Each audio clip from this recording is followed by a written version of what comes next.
Hyun-wook is currently stuck in military service. Just like hundreds of others, he has to perform mindless drills under the commander's orders. But while the others struggle just to endure, our hero secretly takes bullets from their pockets and eats them. When lunchtime comes, Hyun-wook doesn't go to the canteen with everyone else. Instead, he steals all the spoons and eats them too. You're probably wondering, what's wrong with this guy? The thing is, the more metal he eats, the stronger he becomes, and the more metal he can control with his mind, just like Magneto. Before his regression, he was known to everyone as the Emperor of Steel, and no army of monsters could stop him. But because of the betrayal of high-ranking Awakeners who sided with evil, our hero was killed. Now he's going to eat every bit of metal he can find to become an absolutely invincible Emperor of Steel. 3 days have passed, and Hyun-wook has eaten enough metal to control 1.3 kilograms of it. He happens to be on night duty, the same night a monster portal is set to open. So he tells his friend Jeonmo to stay on post while he grabs his rifle and heads to the portal's location. At that exact moment, the gate opens, and dozens of bloodthirsty goblins pour out. Meanwhile, everyone else is still sleeping soundly in their dorms. One of the goblins stares toward the dorm, while another lets out a screech, signaling the hunt to begin. But before they can move, one is suddenly thrown back by the force of Hyun-wook's weapon, because he's already standing in front of them. The other goblins freeze, staring at their fallen comrade. Hyun-wook, however, is thrilled beyond words. He's been waiting for this moment for 3 days. But his inner thoughts are interrupted by the sound of a goblin trying to get back on its feet. Manipulating his weapon, Hyun-wook muses that he's always been good with ambushes. Maybe this time it'll be enough to make him level 1. Though he's not thrilled about having to repeat everything all over again, he accepts that this is the life he's been given. As a goblin charges at him, Hyun-wook is more than ready. With a swift flick of his finger, he controls his dagger, slicing clean through the goblin's neck. The hunt has begun. Other goblins prepare to attack him, but Hyun-wook's attention is fixed on the mana core lying on the ground. Knowing the future, he wastes no time. He pulls the core toward himself and swallows it. The goblins freeze, completely baffled by what they've just witnessed. Hyun-wook looks at them with annoyance, mocking them for how badly their mana stinks. In truth, he can consume steel, and since mana cores are made from mana steel, he needs them to grow stronger. At that moment, his system congratulates him for consuming mana steel. Once the absorption process is complete, his mana will increase. He grins at the screen because it means he really can become stronger, and fast. Consuming all these goblins might just make his life a lot easier. He then pulls his bayonet out from the tree, ready to feast on the goblins. A little while ago, when Hyun-wook is with Junmo, they suddenly hear shouting in the distance. Before Junmo can react, Hyun-wook quickly hushes him, lying that he senses metal movement nearby. Junmo stares at him in disbelief. As far as he knows, Hyun-wook can only detect metal that are nearby. But he trusts his superior's words anyway, assuming maybe Hyun-wook is sensing a type of metal he can't see. He suggests they report it to the base, but Hyun-wook immediately shoots that down, saying no one at the branch base would believe him if he claimed he could sense an unknown F-rank player moving around at night just by detecting their metal weapon. Junmo is left thoroughly confused about what they're supposed to do next. Hyun-wook, with a calm and convincing tone, tells him that he'll check it out himself. Meanwhile, he makes Junmo promise not to leave his post under any circumstances, and not to report anything either. After fooling his loyal subordinate, Hyun-wook makes his way toward the gate, where he spots a swarm of goblins. He lied to Junmo because if the military finds out, even if he hunts the goblins himself, their mana cores will still belong to the army. Without wasting another second, he prepares to attack more goblins, and he succeeds in taking several down. His focus is on targeting their feet, aiming to make them stumble. Meanwhile, the boss monster watches from the branch of a tree, gritting his teeth as he sees his subordinates fall one after another. This is all part of Hyun-wook's plan, and he's quite pleased to hear the goblins screaming in pain. One of them tries to attack him from behind, but Hyun-wook quickly grabs a fallen goblin's blade and starts slashing through his enemies with the efficiency of a chef chopping up chicken. Hyun-wook once died in his past life because of a sneak attack from behind. Since then, he's hated cowardly moves like that. So, without hesitation, he finishes the goblin off. He glares at the rest of them and threatens darkly that if anyone tries to attack him from behind again, he'll eat them alive. They visibly shiver at the threat. Seeing their fear, Hyun-wook knows it's time to begin the final stage of the game, which is finding the boss monster. He stays alert, glancing in every direction to spot the goblin shaman. But when he doesn't see any sign of him, he decides to bait him out. To do this, he loudly announces that he's found a valuable item and intentionally leaves himself open while pretending to collect it. He knows the goblin shaman isn't as dumb as his minions and keeps doing his act while leaving himself open. He's certain the shaman will take this as an opportunity to strike. Impatient, Hyun-wook waits for the shaman to reveal himself. At the same moment, the goblin shaman, having the exact same intention, begins casting his magic. The moment Hyun-wook picks up the stone from the ground, the earth beneath him suddenly erupts. Meanwhile, inside the surveillance room, one of the soldiers quickly rouses the platoon leader, reporting that he heard the ground rumbling. The leader, clearly irritated at being disturbed, threatens to kill him if it turns out to be nothing. Back with Hyun-wook and the goblins, the eruption causes several goblins to be injured, while the rest scatter in fear. The goblin shaman, on the other hand, looks cocky, pleased with the results of his magic. But his handiwork ends up doing the opposite because it reveals his location to Hyun-wook. The shaman is stunned when Hyun-wook suddenly shouts out his position. Without wasting a second, Hyun-wook hurls a dagger toward the monster. The goblin shaman swiftly dodges it and then leaps into the air, kicking the weapon back toward Hyun-wook. That earns a dramatic protest from Hyun-wook, who sarcastically complains that it was a perfect shot. The shaman grins at the remark, clearly enjoying himself. But Hyunwook isn't done yet. He sends his greatsword flying toward the goblin shaman, declaring that the last attack was just a trap. However, he's taken aback when the goblin shaman catches the greatsword in midair, just before it can pierce his neck. In that moment, Hyunwook silently admits to himself that he truly was a failure in his past life, because this same shaman had managed to catch his weapon just as easily. The goblin's hand is injured from catching the sword, which prompts a mock comment from Hyunwook. He scoffs that someone who sends a bunch of goblins shouldn't complain about getting a little scratch. Then he boldly declares that he's going to finish them all off in one go. But in truth, Hyunwook is bluffing as he doesn't have a solid plan yet, and the goblins seem even more enthusiastic now that their boss is holding his own in the fight. To make matters worse, he gets a notification. He's already used 40% of his mana. The system warns him to manage it carefully. Left with no choice, he disengages the safety on his gun, fully prepared to confront the goblin shaman. No matter how much damage he takes, he's determined to kill the shaman and consume its mana stone before returning to the guardhouse. Meanwhile, the goblin shaman grins like a menace. Just then, Hyunwook hears Junmo calling out to him, pulling his attention for a split second. One clever goblin, instead of rushing at Hyunwook, darts toward Junmo, who has no idea what's happening. Seeing this, Hyunwook grits his teeth. The goblin is just about to attack Junmo when Hyunwook shouts at him to get down. As Junmo ducks, Hyunwook flings his greatsword at the goblin. It dodges the blade, but the next second, Hyunwook steps forward, swiftly aims his gun into the goblin's mouth, and pulls the trigger. Another goblin leaps through the air, aiming straight for him. Hyunwook fires again but misses. That's when he realizes that these goblins aren't just savage, they're also smart. At the same moment, a voice crackles through Hyunwook's walkie-talkie, asking about the sound of gunfire and requesting a report from anyone who knows what's happening. Hearing this, Hyunwook quickly responds, reporting their location and confirming that a gate has opened in their area. He identifies the creatures as goblins, likely the remnants of the first wave who had previously left the area. When it comes to reporting casualties, he glances at Junmo, who is visibly shaken but unharmed, and calmly states that there are no casualties. After receiving his report, his superior from Command Center orders all soldiers at the guardhouse to remain on standby and defend their positions. At that moment, Hyunwook immediately realizes something.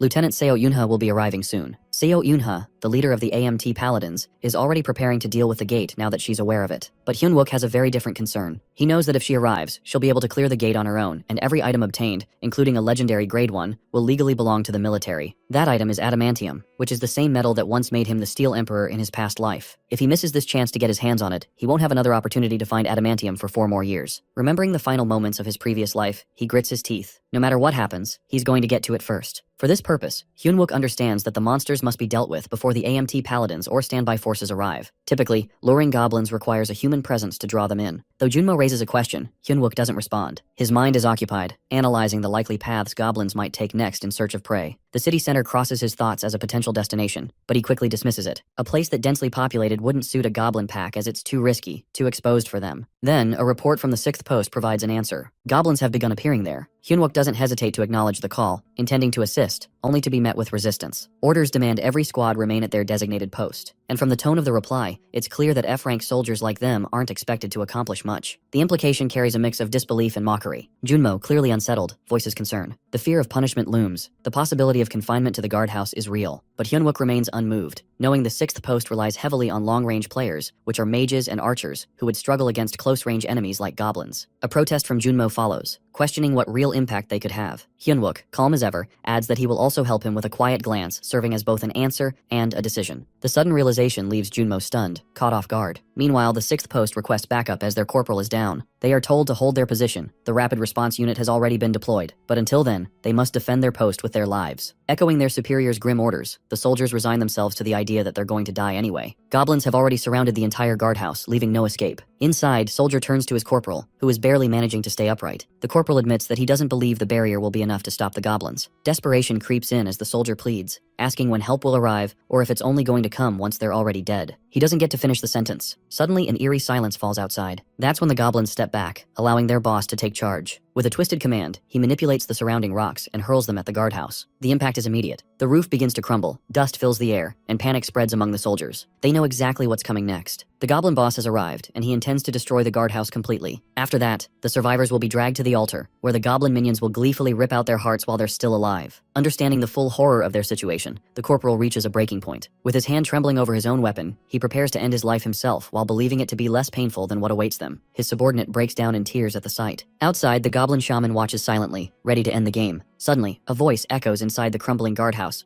Hyunwook is here, ready to assist. Calmly, he instructs them to aim at the light. One of them, Park, an archer, is told to prepare and wait for Hyunwook's signal. Hyunwook repeatedly emphasizes that the fire skill must be activated only when he gives the cue. Left with no real choice, Park readies his bowgun, treating Hyunwook's instructions as a desperate last resort. He knows it usually takes a whole unit of archers to handle a goblin wave like this. He has no idea what's about to happen, and in the thick darkness, he can barely see well enough to make an accurate shot. At that moment, Hyunwook calmly responds that aiming is all Park needs to worry about, as he himself will handle the trigger. True to his words, Hyunwook takes control of the shot, baffling Park completely. The fire arrow releases from the bow and strikes a goblin that Hyunwook has already pinned down. The very next moment, the arrow explodes within the goblin's body. With this calculated stunt, Hyunwook uses only 1% of his mana, and the efficiency of it brings a flicker of satisfaction as he's found a way to utilize an archer's destructive potential without draining his own energy. Inside the guardhouse, Park is stunned to see his aim hit the target dead on. Watching this unfold, the goblin shaman retaliates with a wave of rocks, launching them toward Hyunwook. But Hyunwook narrowly dodges the attack at the last moment. Unfazed, he calmly instructs Park once again to reload and aim for the light. One after another, goblins fall, roasted by precise firepower. Each kill witnessed by the goblin shaman, who now watches grimly as his forces are turned into cinders. Meanwhile, Park Junmo is assigned the task of locating the boss monster, and he finds himself wondering how he's supposed to do it. Even if he does manage to find the goblin, it would be a suicidal mission before he can even send a signal. Doubts creep in because Hyunwook's intentions seem off. It almost feels like he's planning to clear the gate entirely on his own, rather than merely distracting the enemy as he had claimed earlier. His thoughts are abruptly interrupted when a goblin lunges at him. But before it can strike, a dagger flies in by Hyunwook's, which pierces the creature, disabling it. However, that wasn't even the main target. A fire arrow, triggered by Hyunwook, strikes the goblin's back the next moment, and it bursts into flames. Hyunwook then signals Junmo to position the rifle, and Junmo complies without hesitation. In that brief moment, he can't help but question whether this is truly the same Lee Hyunwook they've always known. Meanwhile, Hyunwook patiently waits. By now, the goblin shaman should have seen enough as his minions reduced to ashes. That should be enough provocation for him to reveal himself. At that moment, the system sends a warning about the heavy mana consumption. He's down to just 12%. Seeing that number, his frustration flares. His mana reserves are nearly depleted, and his subordinates are still in danger. He grits his teeth, especially enraged at the goblin shaman who continues to hide. Right then, a cry for help echoes through the chaos. It's Junmo's voice. His head is caught in the grip of the goblin shaman. Hyunwook prepares to attack the boss monster, but the creature cleverly uses Junmo as a shield. Frustration tightens in his chest as he grits his teeth, appearing to surrender by throwing down his weapon. But behind the act, his mind is working fast. Surrounding him, the goblins begin to close in. Still, Hyunwook looks at Junmo with a wide grin and loudly proclaims that Junmo is the reason he'll win this fight. At that very moment, he pulls the trigger, firing Junmo's rifle, which had already been positioned toward the goblin shaman under Hyunwook's prior instructions. The unexpected shot stuns the goblin boss, forcing it to release Junmo. Hyunwook immediately shouts Junmo's name, needing to confirm he's unharmed. Once Junmo assures him that he's safe, Hyunwook knows the real fight begins now. He launches his dagger at the goblin shaman, but when the weapon fails to pierce its back, realization hits that it's wearing leather armor there. His mana reserve drops to just 9%. Ignoring the system's warning, he begins to analyze the strange choice of armor. Why only the back? The answer clicks that this goblin isn't here to fight anymore. It's preparing to escape through the gate. For a brief moment, Hyunwook freezes, unsure of what to do. But then he notices the steel necklace hanging around the goblin shaman's neck. Mana is nearly depleted, only 3% remaining. Still, he focuses it all to pull the goblin toward him using the steel necklace. With only 1% of mana left, he hurls his dagger at the goblin shaman as one last, desperate strike. Finally, his mana runs out completely. Hyunwook stands there, breathless and huffing, his body clearly out of shape after being reborn into a form that desperately needs training. Just then, he spots a holy light in the distance, which is a clear signal that Seo Yunha is arriving soon. With growing urgency, he begins searching the goblin boss's corpse, determined to retrieve its mana core before reinforcements arrive. As he pulls the core from the body, voices ring out as soldiers announcing they've found the gate. In the very next moment, he finds himself at gunpoint, surrounded by senior soldiers demanding his identification. Left with no choice, he quickly swallows the core and turns to face them, introducing himself as calmly as he can. Upon seeing him, the soldiers immediately call for a stretcher, assuming he must be injured. Seo Una arrives just in time to witness the scene. She sees the open gate and knows that if it's still active, some goblins must still be lurking. What truly stuns her, however, is the fallen boss monster defeated by ordinary 4 soldiers. She pauses, taking note of the injuries on the goblin bodies. Each wound follows a consistent pattern, too precise and uniform to be from multiple sources. The conclusion is simple. This was the work of one person. Meanwhile, Hyunwook receives a notification that he has successfully consumed the adamantium core. However, his system cautions that absorption will take time since his body is already processing other metal. Still, the news is satisfying. This metal grants him a new magic skill akin to enchantment, and over time, he'll be able to manipulate even heavier materials. As Yuna scans the scene, she notices Hyunwook laughing to himself, which is an odd reaction given the chaos. His amusement only grows when his screen notifies him of yet another ability, the capacity to detect all metal within his sensory range. At the same time, Yunha is informed that 2 goblins are still roaming near the 6th post. But Hyunwook pays little attention to the commotion. For him, this is a moment of quiet triumph. Surrounded by metal signatures he can now feel with absolute clarity, he knows one thing for certain, that the Great Steel Emperor has truly returned. A few days pass since the Goblin Gate incident, and rumors begin to swirl across the base. Whispers of an F-rank player defeating goblins single-handedly echo through the halls like wildfire. At the 3rd Brigade, 1st Battalion Station, 2 female soldiers chat about the event with a mixture of fascination and skepticism. One, clearly swept up in the drama, excitedly recounts her version of the story that how ordinary soldiers, cornered and awaiting death, are miraculously saved by an F-rank player who slices through goblins with ease. Her companion, however, remains doubtful. The whole tale sounds like a campfire fantasy. Meanwhile, word of the incident reaches soldiers like Oh Sanguk, who scoffs at the rumor, clearly unimpressed. He has no patience for what he considers fairy tales. Nearby, his subordinate Park, the archer who witnessed it all, insists the story is true. He even offers to vouch for it personally. Just then, Wansuk enters the scene, putting on an air of casual friendliness. But before Park can say much, Wansuk cuts in, subtly flexing authority by reminding Park that he once dared to lower his hand before Sanguk had accepted his salute. Park, shivering slightly under the pressure, denies the accusation and quickly salutes Sanguk again, trying not to make things worse. Now Sanguk turns his attention to Wansuk,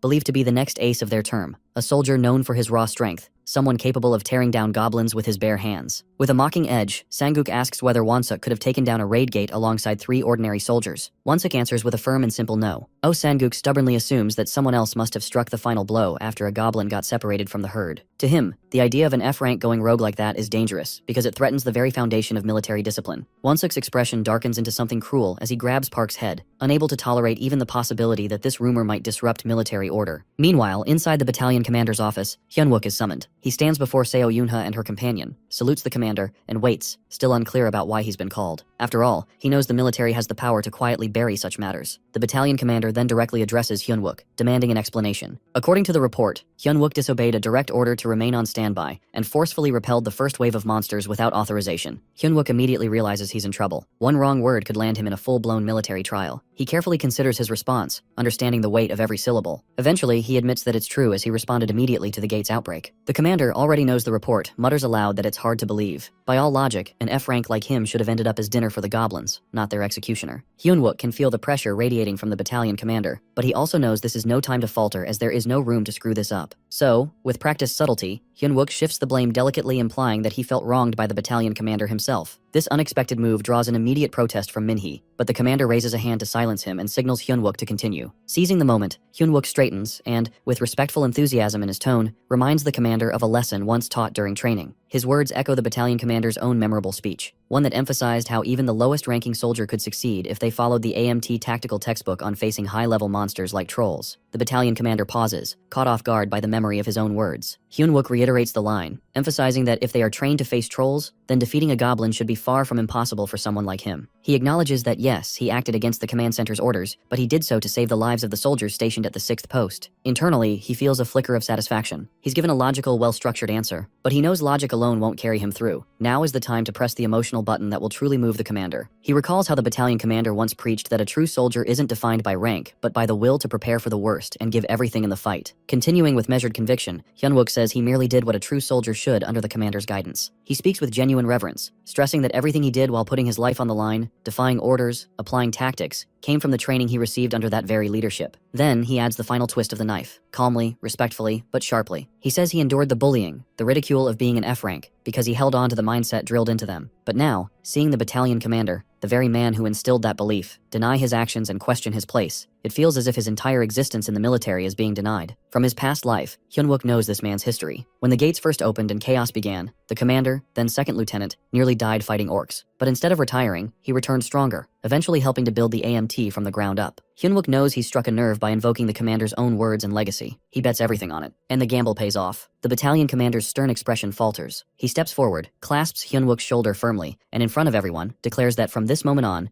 Hyunwook is officially promoted to a non-commissioned officer. To top it all off, just as the moment hits its peak, Hyunwook's system notifies him. The absorption process is complete, and a new skill has awakened Steel Physique. With this ability, he can now reinforce any part of his body, turning flesh into a metal. Even more promising, the system reveals that he can further enhance this skill by consuming high-hardness magical metals, potentially boosting it to D rank and beyond. While the others around him remain stunned at the battalion commander's announcement, Hyunwook himself stands frozen, unsure whether he's heard correctly. Sometime later, Hyunwook is back in the training room of the 3rd Brigade, 1st Battalion Station. His expression is far from proud. In fact, he looks downright frustrated. Being appointed a non-commissioned officer wasn't part of the plan because he had no intention of sticking around in the military longer than necessary. All he wanted was to avoid the guardhouse, not climb the chain of command. From the shadows of the room, Oh Sang-guk and Won-suk watch him with quiet malice, their eyes sharp with resentment. Hyun-wook recalls how Min-hee had immediately protested his promotion. Military history had never seen an F rank reach the status of non-commissioned officer. It was unprecedented, and some weren't ready to accept it. Seizing the moment, he had politely requested time to think about it, pretending to be modest and uncertain. In truth, his mind was already made up. From now on, Hyun-wook resolves to keep a low profile. No more attracting attention. No more heroics in the spotlight. His thoughts are interrupted by Won-suk, who casually asks if his bench is empty. Hyun-wook replies with a firm no. Sensing the provocation, he questions Won-suk's purpose for being there. But instead of answering directly, Won-suk easily lifts the weights and comments with a mocking grin how it's surprising that someone as famous as Hyun-wook is lifting such a pitiful amount, something that would clearly embarrass their entire unit. With that, all eyes shift to them. Hyun-wook glances at Oh Sang-guk and knows instantly that if he lets this slide, Oh Sang-guk will only escalate things, just like in his past life. Besides, he's already decided to keep a low profile, but not at the cost of becoming an easy target. Left with no choice, he turns to Won-suk, fire burning in his eyes, and challenges him to a spar. Not long after, word spreads like wildfire that Won-suk, the next term ace, is about to face off against Hyun-wook. Soldiers gather around the ring, excitement buzzing in the air. Both step up, boxing gloves on, ready for a showdown. Won-suk's grin says it all that he's more than eager to teach Hyun-wook the lesson of a lifetime. The match kicks off instantly as Won-suk lunges toward Hyun-wook with raw aggression. At the same moment, outside the fighting arena, Warrant Officer Cheon is visibly annoyed after hearing that Sergeant Choi Young-jun has gone on vacation. He came all this way just to meet him, especially after hearing rumors that Choi holds the potential to become a sword saint. Seeing his superior's frustration, Cheon's subordinate tries to salvage the situation, reminding him that the visit need not be a waste. After all, the next term ace with the barbarian trait Won-suk is present and fighting today. The suggestion catches Cheon's attention, making him pause to consider it. His subordinate doubles down, emphasizing that evaluating Won-suk could be worthwhile. Better to leave with something than go home empty-handed. Meanwhile, back in the ring, Hyun-wook swiftly avoids Won-suk's furious punches. He remains defensive, weaving and ducking with sharp reflexes. But then, one heavy blow lands squarely, sending him crashing into the wall behind him. Won-suk seizes the opportunity, rushing in to deliver another strike, but Hyun-wook rolls across the floor in a clean dodge, rising swiftly to his feet. He plants himself firmly and gestures for Won-suk to come at him again, eyes fierce and unwavering. Provoked and gritting his teeth, Won-suk charges in, unable to resist the bait. Meanwhile, Warrant Officer Cheon strolls into the training hall with his subordinate, who is saying that it looks like destiny itself has set the perfect stage for an impromptu audition. He nudges Cheon, asking for his opinion on the fight. Cheon casually admits that Won-suk packs a precise punch, but points out that all the power in the world doesn't matter if you can't even land a single hit. His subordinate insists it's just inexperience. Won-suk just needs to hit once, and it'll be game over. Cheon listens, silently weighing the claim. Back near the ring, Oh Sang-guk watches in growing confusion. Won-suk hasn't landed a single blow, and he assumes the guy's just going easy on Hyun-wook. He shouts at him to stop playing around and go all out. Others join in too, mainly because, let's be real, most of them placed bets on Won-suk. What none of them realize is that Won-suk isn't going easy. In fact, he's trying hard, but something feels off. His body's heavier than usual, his legs sluggish. What he doesn't know is that Hyun-wook is subtly controlling the metal inside his boots. With every step, it's like Won-suk is sinking into invisible quicksand. Still, he pushes through, throwing another punch only for Hyun-wook to effortlessly slip past it again. Now Won-suk's face clearly shows it that he's confused, frustrated, and low-key panicking. On the other side, Hyun-wook smirks. He can tell Won-suk feels like he's fighting in a swamp, and he's absolutely loving it. Suddenly, Won-suk pauses and blurts out that something's wrong with his legs. But Hyun-wook just smirks wider and throws back a mocking taunt. Maybe Won-suk's just making excuses now that things aren't going his way? With a growl, Won-suk activates his berserker mode, layering it with his body-strengthening skill. His aura flares. Hyun-wook is ready for this. Meanwhile, Cheon is taken aback as Won-suk activates his body-strengthening skill, something that clearly doesn't belong in a casual spar. But what really stuns him is Hyun-wook's expression, which is completely unfazed. His experienced eyes narrow, analyzing the scene. This isn't just a rookie sparring match. It's starting to look like a showdown between a raging buffalo and a waiting leopard, one hiding its claws. Cheon comments that this is fun. His subordinate, practically glowing, takes Cheon's amusement as validation. He points out how Won-suk is proving his worth after all, body strengthening at D rank. That's impressive enough to justify the hype. Back in the ring, Won-suk's patience hits its limit. Enough humiliation. He charges in and lands a heavy punch, sending Hyun-wook crashing into the net of the ring. Oh Sang-guk jumps up,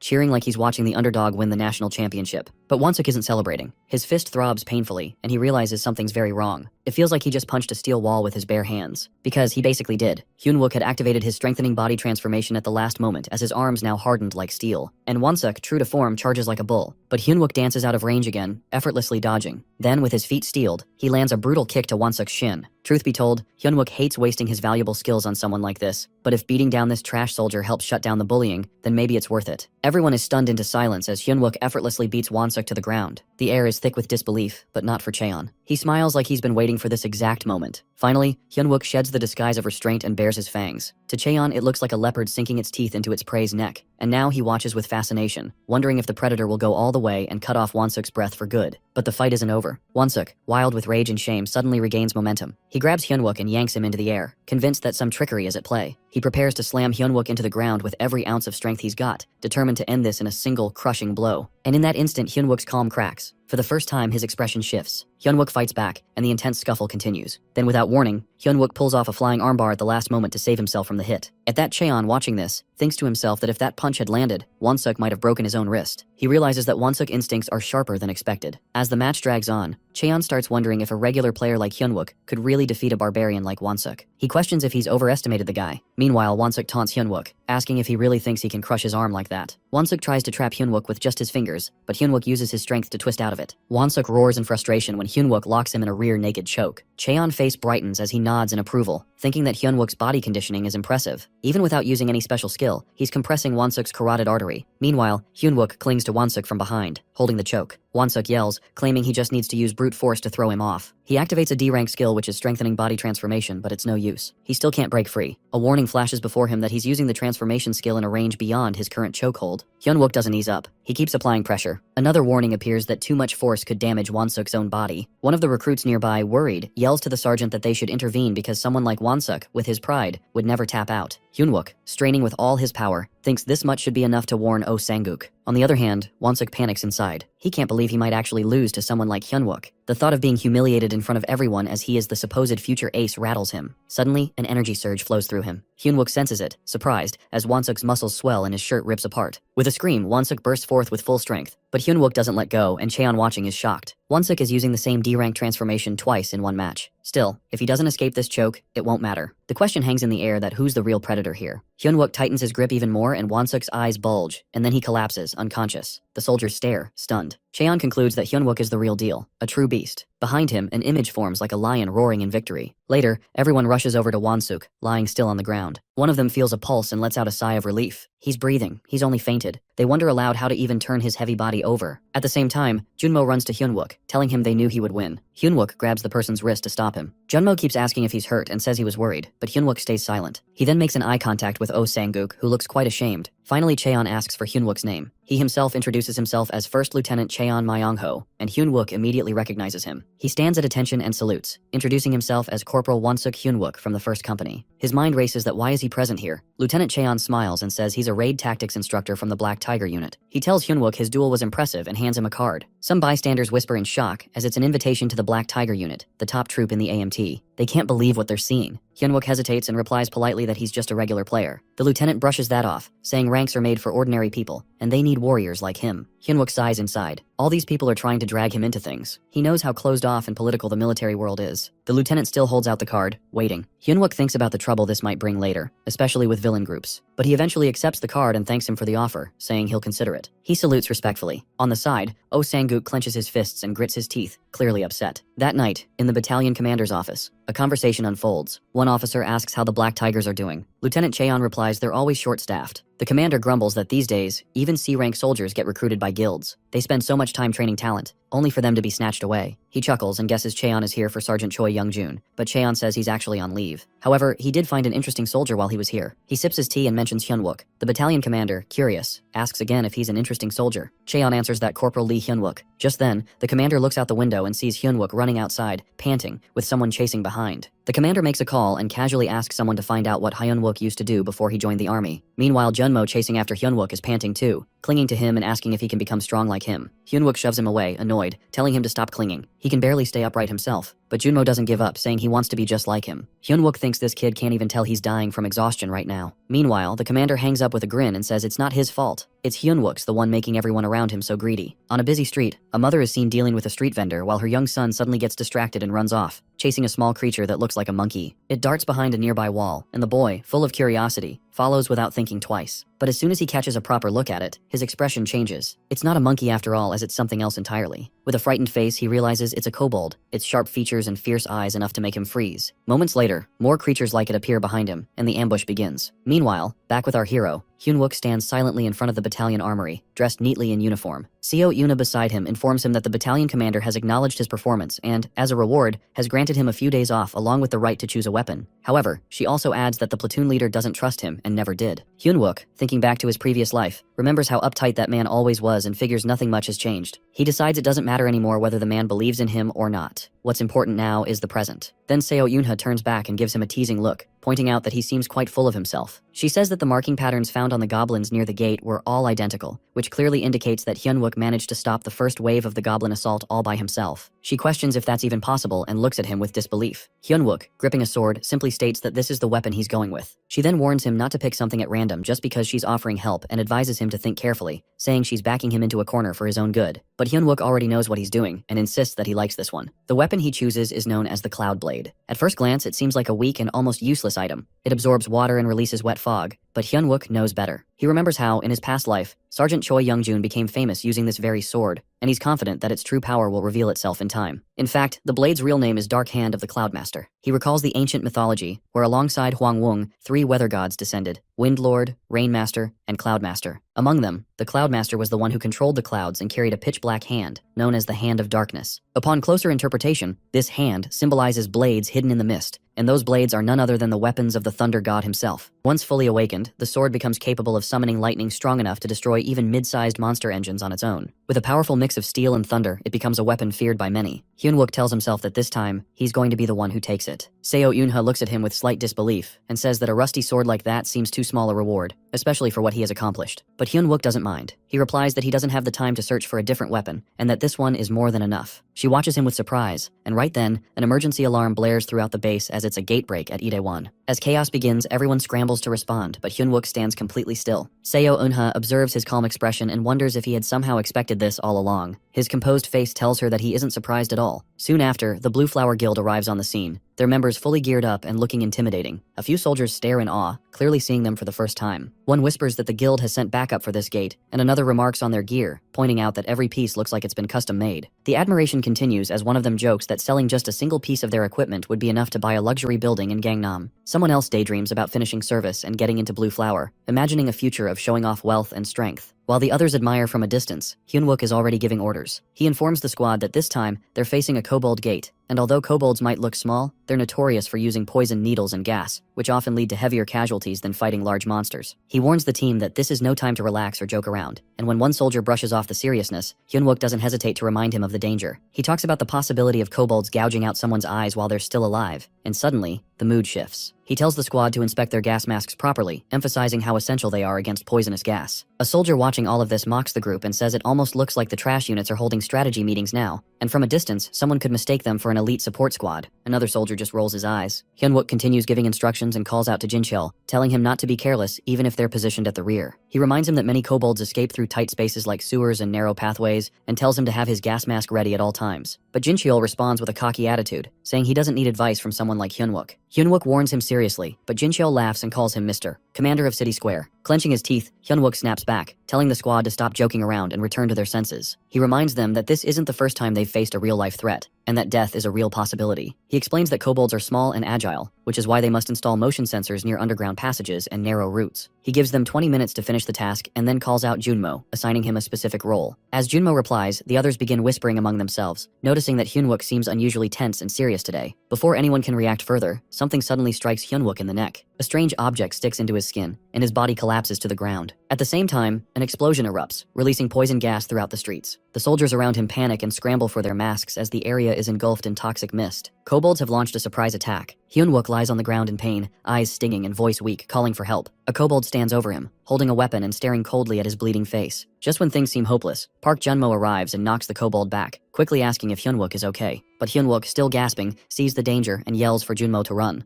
Junmo, confused, hesitates for a moment. Hyunwook shouts at him again to put on his gas mask immediately. In the blink of an eye, the kobold charges forward and slashes Junmo, blood splashing through the air as Hyunwook screams his name in horror. In that moment, a painful memory hits him as he remembers how Junmo had died in his past life, trying to protect him from kobolds just like this. Later, once the poison fades slightly, soldiers report that the sensors have been installed in this area and ask if they should bring more. Hyunwook, still recovering, tells them that today's main battle will take place here, in the rear zone. He calls out to Junmo, and when he responds with a respectful, "Yes, sir," Hyunwook gives him new instructions. He tells Junmo that he'll signal him when the time is right, and when that happens, he should lead the square members away from the operation zone. Junmo looks surprised by the sudden plan, and right then, something unexpected happens. Desertion is announced. Someone is withdrawing from the battlefield without orders, a felony under military law with a 5-year prison sentence in Korea. Everyone freezes in disbelief, but Hyunwook, calm and determined, says this isn't desertion, it's strategy. Announcements echo across the base, grim and heavy. Reports come in from Delta. Zones 1 and 3 report no survivors. Zones 4, 5, and 6 follow with the same fate. Gamma team checks in, also confirming 0 survivors. Then comes the report from Beta that a kobold nest has been found in Zone B9 with an estimated count of over 200 enemies. Troops begin moving in under wide-range magic formation, and infiltration into the marked point is completed. Once the formation stabilizes, the attack squad prepares to activate the magic circle and stand by. Kobolds, dozens of them, begin surrounding the area, watching with piercing eyes. Hyunwook holds his position and orders everyone to stay ready. Suddenly, one of the kobolds leaps onto the magic circle, slashing at it with its weapon. Instantly, the soldiers open fire as commanded, and the flames erupt from the circle, hurling the kobolds backward with violent force. Without wasting time, another order goes out, to stick motion sensors all the way to the back of the drains. The team scatters and follows the command quickly. In Zone 2, the sensors are in place. In Zone 5, Hyunwook finishes attaching the last one. As he marks the spot with aluminum tape, someone walks up behind him and questions what he's doing. Hyunwook salutes and replies that he's following the manual, placing sensors and marking elemental points. But the man scoffs, calling the entire effort a waste of time. He mocks Hyunwook for taking a kobold gate so seriously, especially when the elite Blue Flower Guild is already on site. This man is Lieutenant Lee Minwi, a mid-class wizard, and his tone is drenched in arrogance. He orders that the first platoon will begin operations in 20 minutes and tells the support squad to get into detox formation, acting as if their role is insignificant. But Hyunwook calmly responds that their assigned mission, as per the vice platoon commander, is to block any monsters that might escape toward civilian areas from the rear. Some soldiers nearby glance over, whispering that the platoon leader is acting up again, but they're more surprised that Private Lee is actually standing his ground. Lieutenant Minwi, clearly irritated, clenches his teeth and retorts bitterly that Hyunwook seems to have forgotten his place, just because the battalion commander has shown him a little favor. He mocks him for being the only one in the barracks with real battle experience, then jabs a finger toward him, claiming he only has one battle under his belt anyway. Hyunwook's face tightens with anger, and it's obvious that Minwi's words have hit a nerve. Just then, Sergeant Choi Seonha, a middle-class caster, steps in. She notices the tension and casually asks if something is wrong. Minwi stammers for a moment, clearly caught off guard. Hyunwook smirks inwardly, knowing this was exactly why he provoked Minwi in the first place. Sergeant Seonha is his weakness, and her presence disrupts Minwi's authority. Minwi tries to play it off, pretending he was only trying to guide the support squad through the site and teach them about real combat situations. He laughs it off and then turns to ask Seonha why she's here. She replies that the battalion commander has requested Hyunwook's presence. That gets Hyunwook's attention. He wonders if it's really him who sent the call. Meanwhile, from a nearby building, members of the support squad are quietly observing the entire exchange through a telescope. Their eyes are focused on Hyunwook and the platoon leader, watching things unfold. Seonha, noticing Hyunwook's frustration, softly tells him not to let Minwi's behavior get to him. He nods, saying he still has more work to do. She offers to finish setting up the rest of the sensors so they can move quickly. Hyunwook grows more anxious by the second. Time is slipping away, and he starts wondering what the battalion commander is really up to. Back on the rooftop, one of the soldiers watching asks if it's even allowed for their attack squad to be deployed in a kobold raid when they're technically under the battalion commander's direct orders. Seo Yunha casually, replying that a commander's orders aren't to be questioned. Soldiers are meant to follow them without debate. At the temporary command post, Hyunwook finally arrives and announces his presence, stating that he was called for. The battalion commander looks at him with a serious expression, and Hyunwook is surprised to find First Lieutenant Cheon Myongho standing beside him. The commander gets straight to the point. He informs Hyunwook that he's assigning him to take the place of Choi Young-jun, currently on leave, and act as the temporary squad leader of the 1st platoon for the 2nd strike wave on the Kobold Gate. Hyunwook can barely hide his shock. In his previous life, this commander had never even acknowledged him. Why now? He tries to reason with him. He explains that since arriving at the base, he's only worked in the support squad and has never taken part in a real mission like this. He says it doesn't make sense to risk the lives of the 1st platoon in an actual battle without proper leadership or preparation. But the battalion commander simply replies that it's an order. Just as the weight of that decision sinks in, a new report comes in from Delta. The boss monster has exited the kobold nest. All personnel on red ground zones 2 and 3 are ordered to stay alert. Hyunwook's thoughts race. He knows kobolds will soon break past the front and rush the rear. If he doesn't make it in time, the entire support squad could be wiped out. He grits his teeth and tells himself he has to get out of there, no matter what. He turns back to the battalion commander and says he has something important to say. The commander allows it, nodding for him to speak. For a moment, Hyunwook stays silent. Elsewhere, on the rooftop, Seo Yunha is still watching. She then notices movement and quickly removes the lens cover, realizing that Hyunwook has taken off running. His pace is fast, almost desperate. Hyunwook yells down to alert the others about the gas. Alarms suddenly blare, emergency lights flash, and gas begins to spread rapidly through the air. Poison seeps into the streets, covering the area in thick fog. Hyunwook sees it happening and curses under his breath.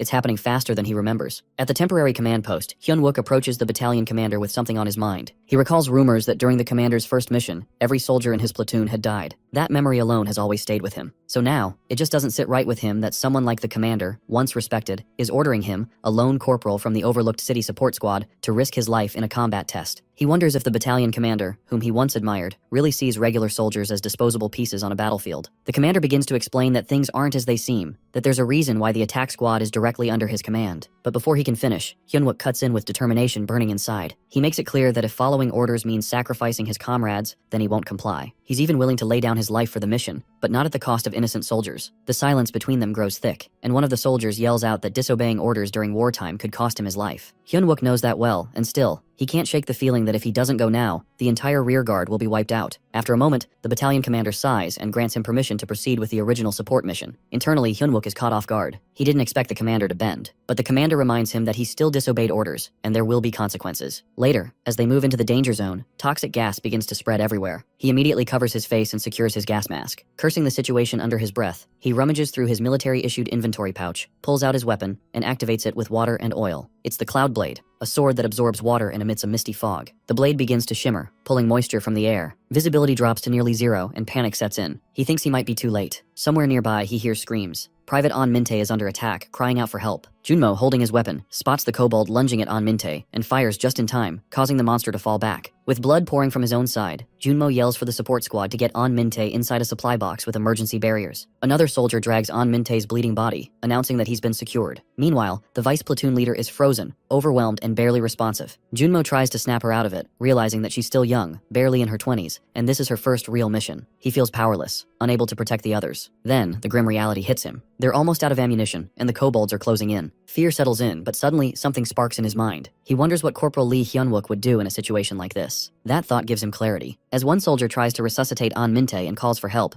Junmo pulls out a hammer-like weapon from his pack. Another soldier warns they're completely out of bullets, but Junmo doesn't care. He notices the kobolds seem attracted to shiny objects. That gives him an idea. He decides to act as bait and orders everyone to retreat with the wounded and the vice leader. No one understands him at first, but he insists that it's his order as the acting vice leader. He raises the hammer and recalls Hyunwook's words, that the Blue Flower Guild is stationed just beyond the red ground. He instructs them to run the moment he signals. With all the kobolds now staring at him, he dashes off, yelling inside that even though his electric powers are weak, he'll use them to save lives. He runs with all his strength, the kobolds chasing right behind him. In a dramatic moment, a surge of blue energy surrounds the horde. In an instant, every kobold is cut down, their bodies collapsing in a splash of blood. Junmo, still running, stumbles right into Hyunwook and falls. Hyunwook tells him he heard everything. Then, with his cloud blade raised high, the spreading mist begins to neutralize the toxic gas. Junmo, catching his breath, is stunned. He admits he was only trying to mimic Hyunwook's bravery and got carried away, but Hyunwook smiles and tells him he did incredibly well. Junmo's eyes begin to fill with tears. As more kobolds approach in the distance, Hyunwook turns to him and expresses genuine pride. He says that Junmo's courage has set the stage beautifully, and now, since such a feast has been prepared, it's only right that he goes all in and devours the enemy with everything he's got. As he lifts his blade toward the sky, an intense energy courses from his fingertips. A sharp wave slices through the air, cutting across the kobolds' throats in a flash. A glowing blue circle forms around him, spinning like a protective barrier while bringing down nearby enemies. Their fallen bodies shimmer with crystal fragments scattered across the ground. He stares at the crystals and, with a slight grin, thinks they almost look good enough to eat. Junmo, nearby, wonders if he's seriously talking about the kobolds. But before he can reflect more, a fierce roar echoes and more of them are charging. Hyunwook braces himself, thinking how unfortunate it is that he can't eat thanks to the mess they're in. Then, looking at the advancing group, he casually asks where their boss is. The kobolds grow even more furious. Their foreheads glow red and their eyes narrow in rage. He throws them a challenging look, and suddenly they glance behind them. That's when he realizes something. No way, he thinks. Without wasting another second, he grabs his weapon and starts sprinting. He yells internally that Park Junmo must run, and fast. The squad is in serious danger. Meanwhile, on the other side, Yuna is struggling to see through the thick gas. It's impossible to track anything clearly, and at this rate, support won't be able to arrive in time. She orders the attack team to stay in position and shoot anything that tries to break through the gas barrier. The Blue Flower Guild must hold the line to protect civilians. A soldier acknowledges the command and adjusts his aim, asking if she's heading somewhere. She doesn't answer, but in her mind, she knows Lee Hyunwook seemed far too prepared, like he'd expected this chaos. There's something she needs to confirm. She puts on her gas mask and leaps from the rooftop. Elsewhere, chaos erupts near the military box. Seona is crying, begging for help, while the others try desperately to stabilize Private An Minte. His pulse is weak and he's barely breathing. A soldier pleads for the vice platoon leader to get a grip. One tries to bind a wound while another performs CPR, but there's a growing concern and something is tearing through the box's barrier. A terrifying energy surrounds it, and the soldiers realize it's not just any kobold, it's their master, casting a powerful spell with all his might. Panic rises as the soldiers feel the box losing its shield. They spot a swarm of kobolds rushing toward them, and dread spreads through the group. One soldier whispers they might really be finished. Just then, a figure breaks through the smoke with a furious shout. It's Hyunwook, charging forward, weapon in hand. He shouts internally that this is his squad. He hurls his weapon at the kobold master, who narrowly dodges it. But the blade curves and strikes the weapon slung across the kobold's back, cracking it. The master turns, eyes burning with anger, his mouth curled in a snarl. The The mark on his head glows brighter, and the other kobolds react instantly, rushing forward in rage. Hyunwook gasps. There are too many, and they're too fast. He grabs Junmo, tells him to drop low, and prepares for a counter. He activates mental control, a skill that amplifies speed, but it drains too much energy. To compensate, he borrows power from Junmo's banked energy, barely managing to dodge the incoming strikes. A system warning flashes that he's lost control of the M7 Greatsword. Behind them, the kobold mage turns. Hyunwook realizes this creature isn't just another monster, as it's the one manipulating all the others. That makes it even more dangerous. It's not safe to have Junmo by his side in this fight. He orders him to retreat and focus on protecting the supply box. Junmo hesitates but agrees. When he asks for a signal, Hyunwook tells him there is none. Just run. Junmo bolts as instructed. The kobolds, furious, begin launching weapons from their backs again.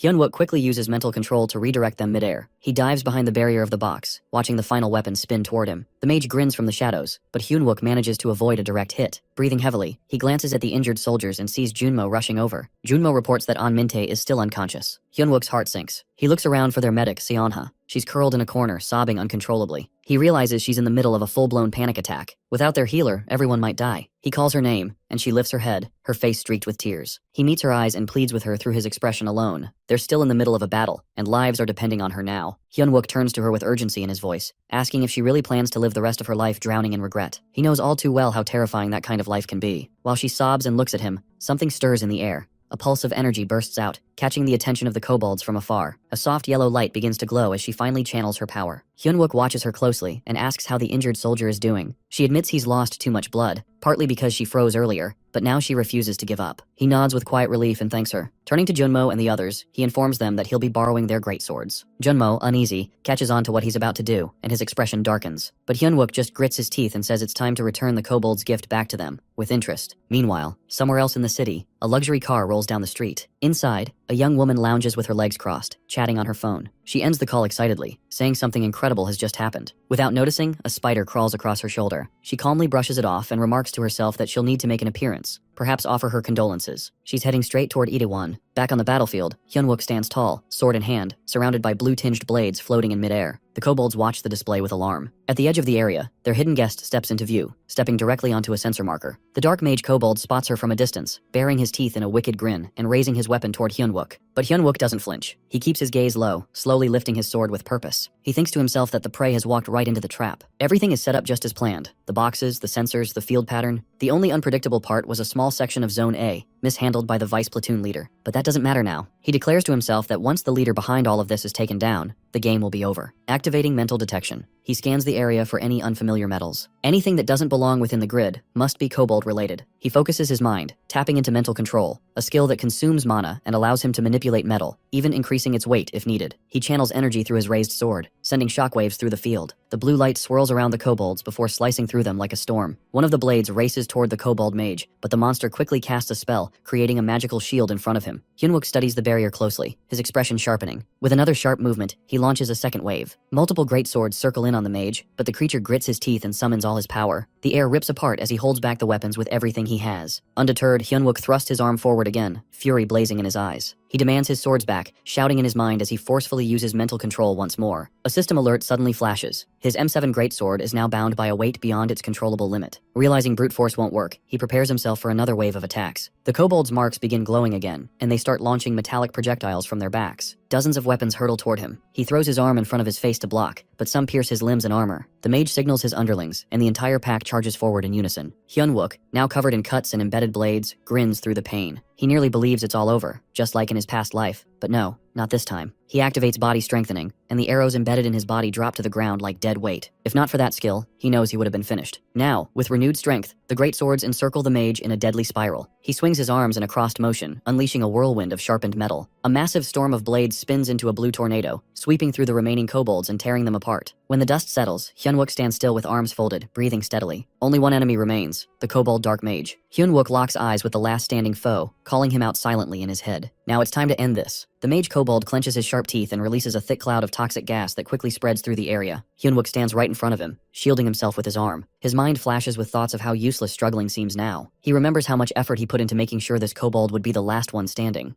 The other square members had already turned their backs on him. They would probably curse him even more now. He starts using mental detection, staying alert, while the kobold remains still. Our guy wonders why there's no movement yet. He lowers his arm slightly, staying alert. Just then, the mage kobold's spell finally activates. A strange energy forms at his feet, gripping them tightly and pulling him to the ground. The kobold grins again, pleased to have caught his opponent. Hyunwook falls and lies there, pinned by the magical grip. Then, his body is yanked upwards into the sky, flung by the kobold like a rag doll. A splash of toxic gas explodes midair, scattering over the nearby buildings. The kobold stands below watching. But then, our guy's voice echoes. The kobold's eyes widen in disbelief as he sees our guy standing tall again, unfazed. His foot is planted into the ground, and his legs shine with reinforced strength. Blood runs down from the corner of his mouth, his teeth clenched in fury. Memories of betrayal and pain flash in his mind. He's been having too many of those lately. The kobold, weapon in hand, suddenly vanishes. Hyunwook senses the movement and turns sharply just as the kobold appears behind him. His mind flashes back to every painful moment he'd been stabbed in the back, both physically and emotionally. Rage boils inside him. He activates his strengthening transformation and lashes out with a brutal kick to the kobold's face, followed by a powerful sword strike that sends the creature flying across the battlefield. A cold satisfaction settles in as our guy finally feels the weight of revenge beginning to lift. He thinks about all the times he imagined this moment, the day he'd get payback on these backstabbers. The mage kobold is the first one down. It feels like justice. Toxic gas still leaks from the kobold's wounds as he lies on the floor. Our guy's cracked voice reminds himself that with the mask now broken, the kobold can no longer cast that annoying magic. A smirk forms as he prepares for the final blow, deciding it's time to cure that lingering PTSD for good. Blue energy gathers and blasts toward the kobold, ending him in a blink. The mage's weapon falls to the ground, and the container of toxic gas shatters into pieces. The creature lies motionless, but Hyunwook, still seething, doesn't stop. He grabs the kobold by the face, lifts him up, and stares coldly. He remembers every painful year he spent like a cripple because of this monster. The image of Park Junmo's death comes back. That friend had sacrificed himself in the past timeline. This is payback. Still gripping the kobold, our guy thrusts the cloud blade into his chest. The blade begins absorbing the blood, glowing as it fills with mysterious energy. Nearby, a dagger lies on the ground. Hyunwook picks it up, thinking the revenge isn't complete just yet. One last move remains. He slashes the kobold's face with the dagger, the same scar the creature once left on his. The kobold finally dies, the cloud blade still buried in his body, continuing to collect the dark energy. When the energy is full, the weapon's hidden power will awaken. Our guy breathes deeply, telling himself that this is the first moment from his past he has finally changed. Toxic fumes still drift through the air, but now he stands beside the kobold's body, eyes catching something glinting on the ground nearby. It's a medal. He picks it up and is immediately notified it's called the Devil's Medallion, Inferno. The name hits him hard. It's a rare item, said to hold the power of the demon races, the highest ranked medal in its series. Hyunwook feels a chill run down his spine. Why would it appear here? This item, he remembers, belonged to him, the necromancer, the worst villain in human history. That man's undead army had turned the world into hell. Hyunwook reflects on how little was known about him, except for one shared growth trait. Back in his past life, he had hidden his ability to rank up from F because of the necromancer. He'd barely survived that battle at the Blue Lava Golem workshop, and all he'd gotten was a cheap replica of this very medallion, and he wonders why it is the real one here. Hyunwook stares at it, fists tightening. Something doesn't add up. He figures he'll figure it out later. For now, he shoves the medallion into his mouth, preparing to absorb it. But before he can finish, a familiar voice calls out behind him. He freezes that it's Yoonha. Panic creeps in, sweat beads on his forehead. He wonders how much she saw. As he turns around, he notices someone else standing beside her. A new face greets him, and the woman compliments the battle and introduces herself as Catherine Yu, head of the Soul Attack Unit from the Blue Flower Guild. Yoonha watches him closely, asking what he's hiding. He pretends not to understand, replying calmly while secretly trying to figure out how much she actually saw. Before he can settle into his thoughts, the Catherine claps her hands and compliments the battle, saying she only caught a glimpse from afar, but it looked impressive. Her tone shifts as she turns to Yoonha and mentions how she's all grown up now, referring to her as the third daughter of the Paladin chapter. Yoonha responds with authority, introducing herself as the captain of the 1st Battalion Attack Squad from the 3rd AMT Brigade. She reminds the woman that this area is a military zone and civilians have no business being here. Catherine, unfazed, walks over to Hyunwook and introduces herself. She's Catherine Yu, the head of Soul's Attack Unit from the Blue Flower Guild. Handing over her card, she casually reveals her identity, Yu Haina, the 2nd daughter of the Blue Flower Guild's leader and an A-rank player. Hyunwook glances at the card, pretending to be surprised, but inside he already knows who she is. In fact, of all the names from his past life, hers is burned into his memory the deepest. She wasn't just some guild leader's daughter. Instead, she had once played a huge part in the destruction of mankind. There's no way he could forget her, even if he wanted to. His memories swirl back to the day Yuna stood in front of him, radiating strength and telling him to stay alive at all costs. That version of Yuna had protected him until her last breath, and it had been Yuhaina who killed her. Back in the present, Yuhaina hints that a great opportunity is within his grasp. He clenches his wrist, caught between old wounds and current confusion. Una keeps her distance but remains firm, reminding Yuhaina again that this is a restricted zone. Yuhaina turns sharply, annoyed by the military formality, saying soldiers should know how to properly address someone of her status. She insists she should be recognized as the department head of the Soul Attack Unit, not just some civilian. The tension between them thickens. Hyunwook stands uncomfortably between the two women, unsure where to look. Just then, a car rolls up with headlights flashing. A moment later, the battalion commander steps out. Yuna salutes him immediately and reports, but he gestures for silence while gripping his weapon. His eyes scan the toxic gas still lingering and the kobold corpses scattered on the ground. Hyunwook begins to sweat, realizing things might get messy fast. He knows there's no way to explain this cleanly. The commander's serious expression makes it clear he expects answers. Then surprisingly, the commander greets Yahello. He acknowledges the Blue Flower Guild's support, but firmly states that unauthorized entry into military zones isn't allowed, even for high-ranking civilians. He politely asks her to leave. Yahello, visibly annoyed, mutters under her breath about how rigid soldiers are. She dramatically plants a lipstick-stamped business card on a nearby surface, winks at Hyunwook, and tells him to give her a call. With that, she turns away. The commander shifts his attention to Hyunwook and suddenly promotes him on the spot. He announces that Hyunwook will now serve as the squad commander for the Kobold operation, tasking him with rescuing any remaining survivors and organizing the team. Hyunwook stands there stunned, wondering what the commander could possibly be thinking. The commander also says he expects a debriefing later that day, to be given in person. Hyunwook nods, still trying to wrap his head around how fast the situation flipped. He catches Yuna's eyes from a distance. She looks at him, and he looks back, quietly thinking that somehow he managed to escape this crisis, at least for now. A week goes by, and it's now the 1st Battalion of the 3rd AMT Brigade. Hyunwook receives a notification that the absorption of the Devil's Medallion, Inferno, is finally complete. His controllable metal weight has increased by nearly 500 grams. A strange sensation builds in his abdomen, something like a hidden chamber forming inside him. He's warned that intense pain is likely. He braces for it, remembering how painful it had been the last time. This body still isn't strong enough. He stumbles into a bathroom, clutching his stomach, barely breathing through the pain. A moment later, someone appears outside the door. He opens it slowly and sees Junmo standing there. Junmo teases him, assuming he's hiding something inside. Hyunwook tries to deny it while holding his stomach, but Junmo keeps joking. Hyunwook insists it's not what it looks like. The Kobold Gate that had been underestimated had come at a high cost. There were many casualties. Thankfully, Sergeant Choi Seonha and Private An Minte made it out of critical condition and were sent to the military hospital. After that incident, Hyunwook gave up the idea of doing everything alone. He began training the support squad so they could at least defend themselves in emergencies. But this decision came with 2 problems. First, Seonha began bothering him constantly after that day. Second, the material commander started pressuring him to stop working as a non-commissioned officer and become a commissioned officer instead. The commander even claimed that the Itaewon operation proved Hyunwook was the ideal candidate for his vision, a military where rank didn't matter. Hyunwook didn't know why he was being dragged into someone else's dream, but he promised to think about it during his vacation. 3 weeks pass, and the vacation finally starts. On the first day at Seoul Station, he receives another message. He's unlocked a new skill, Breath Room. The skill has 2 effects. One increases the speed of metal absorption. The other allows him to store metal inside his body and release it as a fire breath attack. But achieving this came with side effects, mainly people continuing to assume he's doing strange things in the restroom. He looks at himself in the mirror, feeling the pressure. He knows he's not yet strong enough for the next gate, and the world outside is already asking tough questions. News spreads and people are demanding to know if Seoul Station will be abandoned. The military and authorities haven't given a clear response. Hyunwook feels the weight of it all. If he doesn't improve, he really might die next time. He tells himself that this vacation must be used to prepare fully. Now is the time to truly change the future. Later, Seonha, standing nearby with a cigarette, complains about how long it's been since her last vacation. She struggles with her lighter, cursing under her breath. Just then, she spots Hyunwook and walks up to him, asking if he has a lighter. He stares at her in disbelief and calls her name. Seonha feels a bit embarrassed as she realizes she might have let her real personality slip out. The train arrives and the atmosphere becomes awkward, and for a while, silence lingers between her and our guy sitting beside her on the train. She tries to break the tension by bringing up his vacation, guessing it must be his first one in a while, and that his parents must be happy. But he tells her that his parents passed away when he was a kid. She looks at him with concern, but he simply shares how, although childhood was tough and lonely, adulthood brought him close to people who feel like family. He explains that his friends and co-workers are the ones who constantly push and support him. Calling them comrades feels just right. Their train eventually reaches at Yeongdongpo. With just 4 days and 3 nights of vacation, he begins thinking seriously about the future. The first step in his preparation is clear that he needs money. A small smile forms on his face as he stands before a massive poster of the Blue Tree Guild that reads, "We support our players." He mentions that the honor of Blue Tree is already a multi-trillionaire, a man named Gordon Precy. With a serious face, he reflects on how Gordon bought powerful people and players, collected high-level gear, and gradually gained full control of the system. Thinking back, he realizes one core reason they lost to the villains was money. Even if matching Gordon's wealth is impossible, he tells himself that having just enough to survive this money game is a must. He already knows where and when the important future events will take place, and which ones will bring in massive profits. As banners of the Blue Tree fill the buildings and streets, he decides that smart, early investments could give him an edge. But for that, he needs someone trustworthy, someone who won't cheat him at any cost. Heading toward the Hope Guild, he climbs the stairs, thinking about who he can trust with this responsibility. Just then, a loud voice breaks his thoughts and it's someone's yelling angrily. He pauses and looks toward the noise. A man is grabbing another man by the collar, yelling at him and threatening to hit him. The man being scolded tries to defend himself, saying he's been trying to find jobs, but the other one cuts him off, furious about being offered guard duties at events. calling it humiliating. As both men notice Hyunwook standing at the door, their expressions change. The one being yelled at greets him nervously, while the aggressive one, who is Wonchul, instantly changes his tone. He lets go of the shirt and walks over with a fake smile, recognizing him as the Tin Can pilot. The two shake hands, recalling their past. Wonchul introduces himself as an awakened player now, and our guy responds politely, though deep down, he knows there's no friendly connection between them. The mood shifts as Wonchul mocks him, pretending their past didn't exist. But old memories hit hard. Back in school, Wonchul had once humiliated him in front of everyone and mocking his powers, slapping him across the face, and calling him a loser. Those words, that slap, that shame, it all comes back. In the present, Wonchul, now a strong player of the Hope Guild, grits his teeth, threatening to beat him just like in school. He wants to show dominance again. But this time, Hyunwook stands still, unbothered. As Wonchul prepares to hit him, a sudden shift in energy fills the room. Blue energy sparks around our guy, and weapons zoom in from all directions. A pen, a dagger, all pulsing with energy, aiming dangerously close to Wonchul. Calmly, he tells Wonchul that while he might not win today, he can definitely leave him half crippled and injured so badly, he'd feel like he'd been hit by a full army unit. Wonchul, shaken, clenches his teeth, his confidence cracked. Just then, someone enters the room, reminding our guy that they need to leave soon for an event. With a snap, the weapons drop to the ground. He instantly switches his expression and apologizes to Wonchul, pretending it was all a joke. Then, without warning, he hugs him tightly, leaning in close and whispering about how the White Tiger Guild kicked Wonchul out after he wet himself and ran away during his first raid. That memory from the past flashes, the yelling, the fear, the shame. Wonchul freezes, furious but unable to react. Our guy reminds him that making a scene by picking a fight with a low-ranked player won't help his image. He's doing him a favor, really. Later, inside the apartment, the two sit at a table. His friend, still in disbelief, asks if the stock tips he gave were real. Our guy remains calm as his friend checks the data on an iPad. Seeing the numbers, he bursts out, stunned by the life-changing opportunity. Somewhere else, the numbers of players are growing restless. One of them complains that instead of wasting time guarding, they should try raiding a gate at least once. Another guard tells him to relax, but the first one keeps ranting. That's when a car pulls up, and an angry man storms in, yelling at them for making noise in a reserved area. He walks up to Wonchul, shouting insults and mocking his age and literacy, furious that zones were messed up again. Before he can finish, Wonchul punches him so hard he flies backward. Blood splashes everywhere. Shocked guards freeze as the punches continue, each one heavier than the last. With his face covered in blood and eyes burning red, Wonchul stands over the man asking him to search for Hyunwook, yelling with rage. His voice echoes as he screams out the name of Hyunwook and he swears that he'll kill him. Meanwhile, with our boy, Park Cheol-soo mentions that if these stocks really soar like those figures show, it'd be life-changing. However, he admits it's tough to accept so easily. It's a natural reaction that anyone would feel skeptical if someone suddenly claimed to help them make such huge profits. He wonders if maybe someone gave Hyunwook this info just to keep an eye on him. In response, Hyunwook calmly asks if, based on everything so far, Cheol-soo thinks he's trustworthy. Without hesitation, Cheol-soo responds that he does. Still, Hyunwook reflects silently to himself that, apart from the source being his past life, everything he said is real. He reminds himself that Cheol-soo needs to believe him. Eventually, he just nods and insists it's all true. Right then, Cheol-soo checks a message on his phone and, after reading it, finally accepts that it's legit. Hyunwook tells him that he also wants to hand over his investment to him, 20 million won. It isn't an enormous amount, but it's something his parents left behind. Cheol-soo is surprised and asks if Hyunwook genuinely has faith in him. He thanks him, then adds that nobody in the world is truly talentless nowadays. Talent is simply what people call a superpower. He tells Hyunwook not to be too hard on himself and suggests they just hang in there until their talents are recognized too. Hyunwook thinks to himself that this investment is his way of repaying Cheol-soo for the only warmth he ever received in his past life, back when he had nothing. He knows that in the future, humanity will come into contact with otherworldly beings who can communicate. The technology gained from them will be a game changer in the Gate War. That's why he needs someone skilled in understanding these beings, someone who can share that knowledge with him. Later, Hyunwook walks through Yeongdeungpo Blacksmith Alley. He asks the blacksmith about the price of a mana stone. The blacksmith casually asks how much he has in mind. Hyunwook thinks about how this is his second preparation for the future. With 7 dwarven artisans, he plans to craft his very first master-grade item. He wants to secure these blacksmiths before any villains realize their true value. Soon, he arrives at artisan Kang Jong-doo's workshop and greets him. The artisan responds while still focused on crafting a javelin. Hyunwook notices the weapon and realizes it's a javelin made of Ori Halcon. Though it looks rough, it's the same spear that will later pierce the heart of Dragon Terax. He now understands why this rundown shop became the birthplace of a master-grade weapon. Suddenly, a girl appears, and after spotting Hyunwook, throws out a sarcastic remark while calling him crusty. Jongdu scolds her lightly while asking how she could speak to a customer like that. She brushes it off while saying he does the same anyway. Hyunwook recognizes her that it's his old comrade, Kang Baekseol. She stares at his fancy trench coat and Laurent boots, clearly surprised by his style. Then she quickly changes her tone while realizing he's no average guy. She eagerly asks what he needs, clearly excited. Hyunwook knows her obsession with money is typical for a dwarf, and now that he has her attention, he plans to earn her trust. She's practically ecstatic when she sees he's spending 18 million won while calling him a boss instead of a customer. Kang Jongdu, on the other hand, seems skeptical. He points out that Hyunwook isn't a mage, so buying toxic magic metals and mistral tungsten alloy beads seems pointless. He wonders if the money will just rot unused. Bexol cuts in while telling her grandfather to chill. Hyunwook must have some use for it. Hyunwook nods while saying it's just what he needs, and that he'll be back for more trades. Kang Jongdu agrees, while Bexiol cheerfully tells him to return soon. Hyunwook quietly thinks to himself that he's sorry. Unlike their other comrades, he'll be pulling her back into the fight again. She waves him off with a friendly, "See you next time,"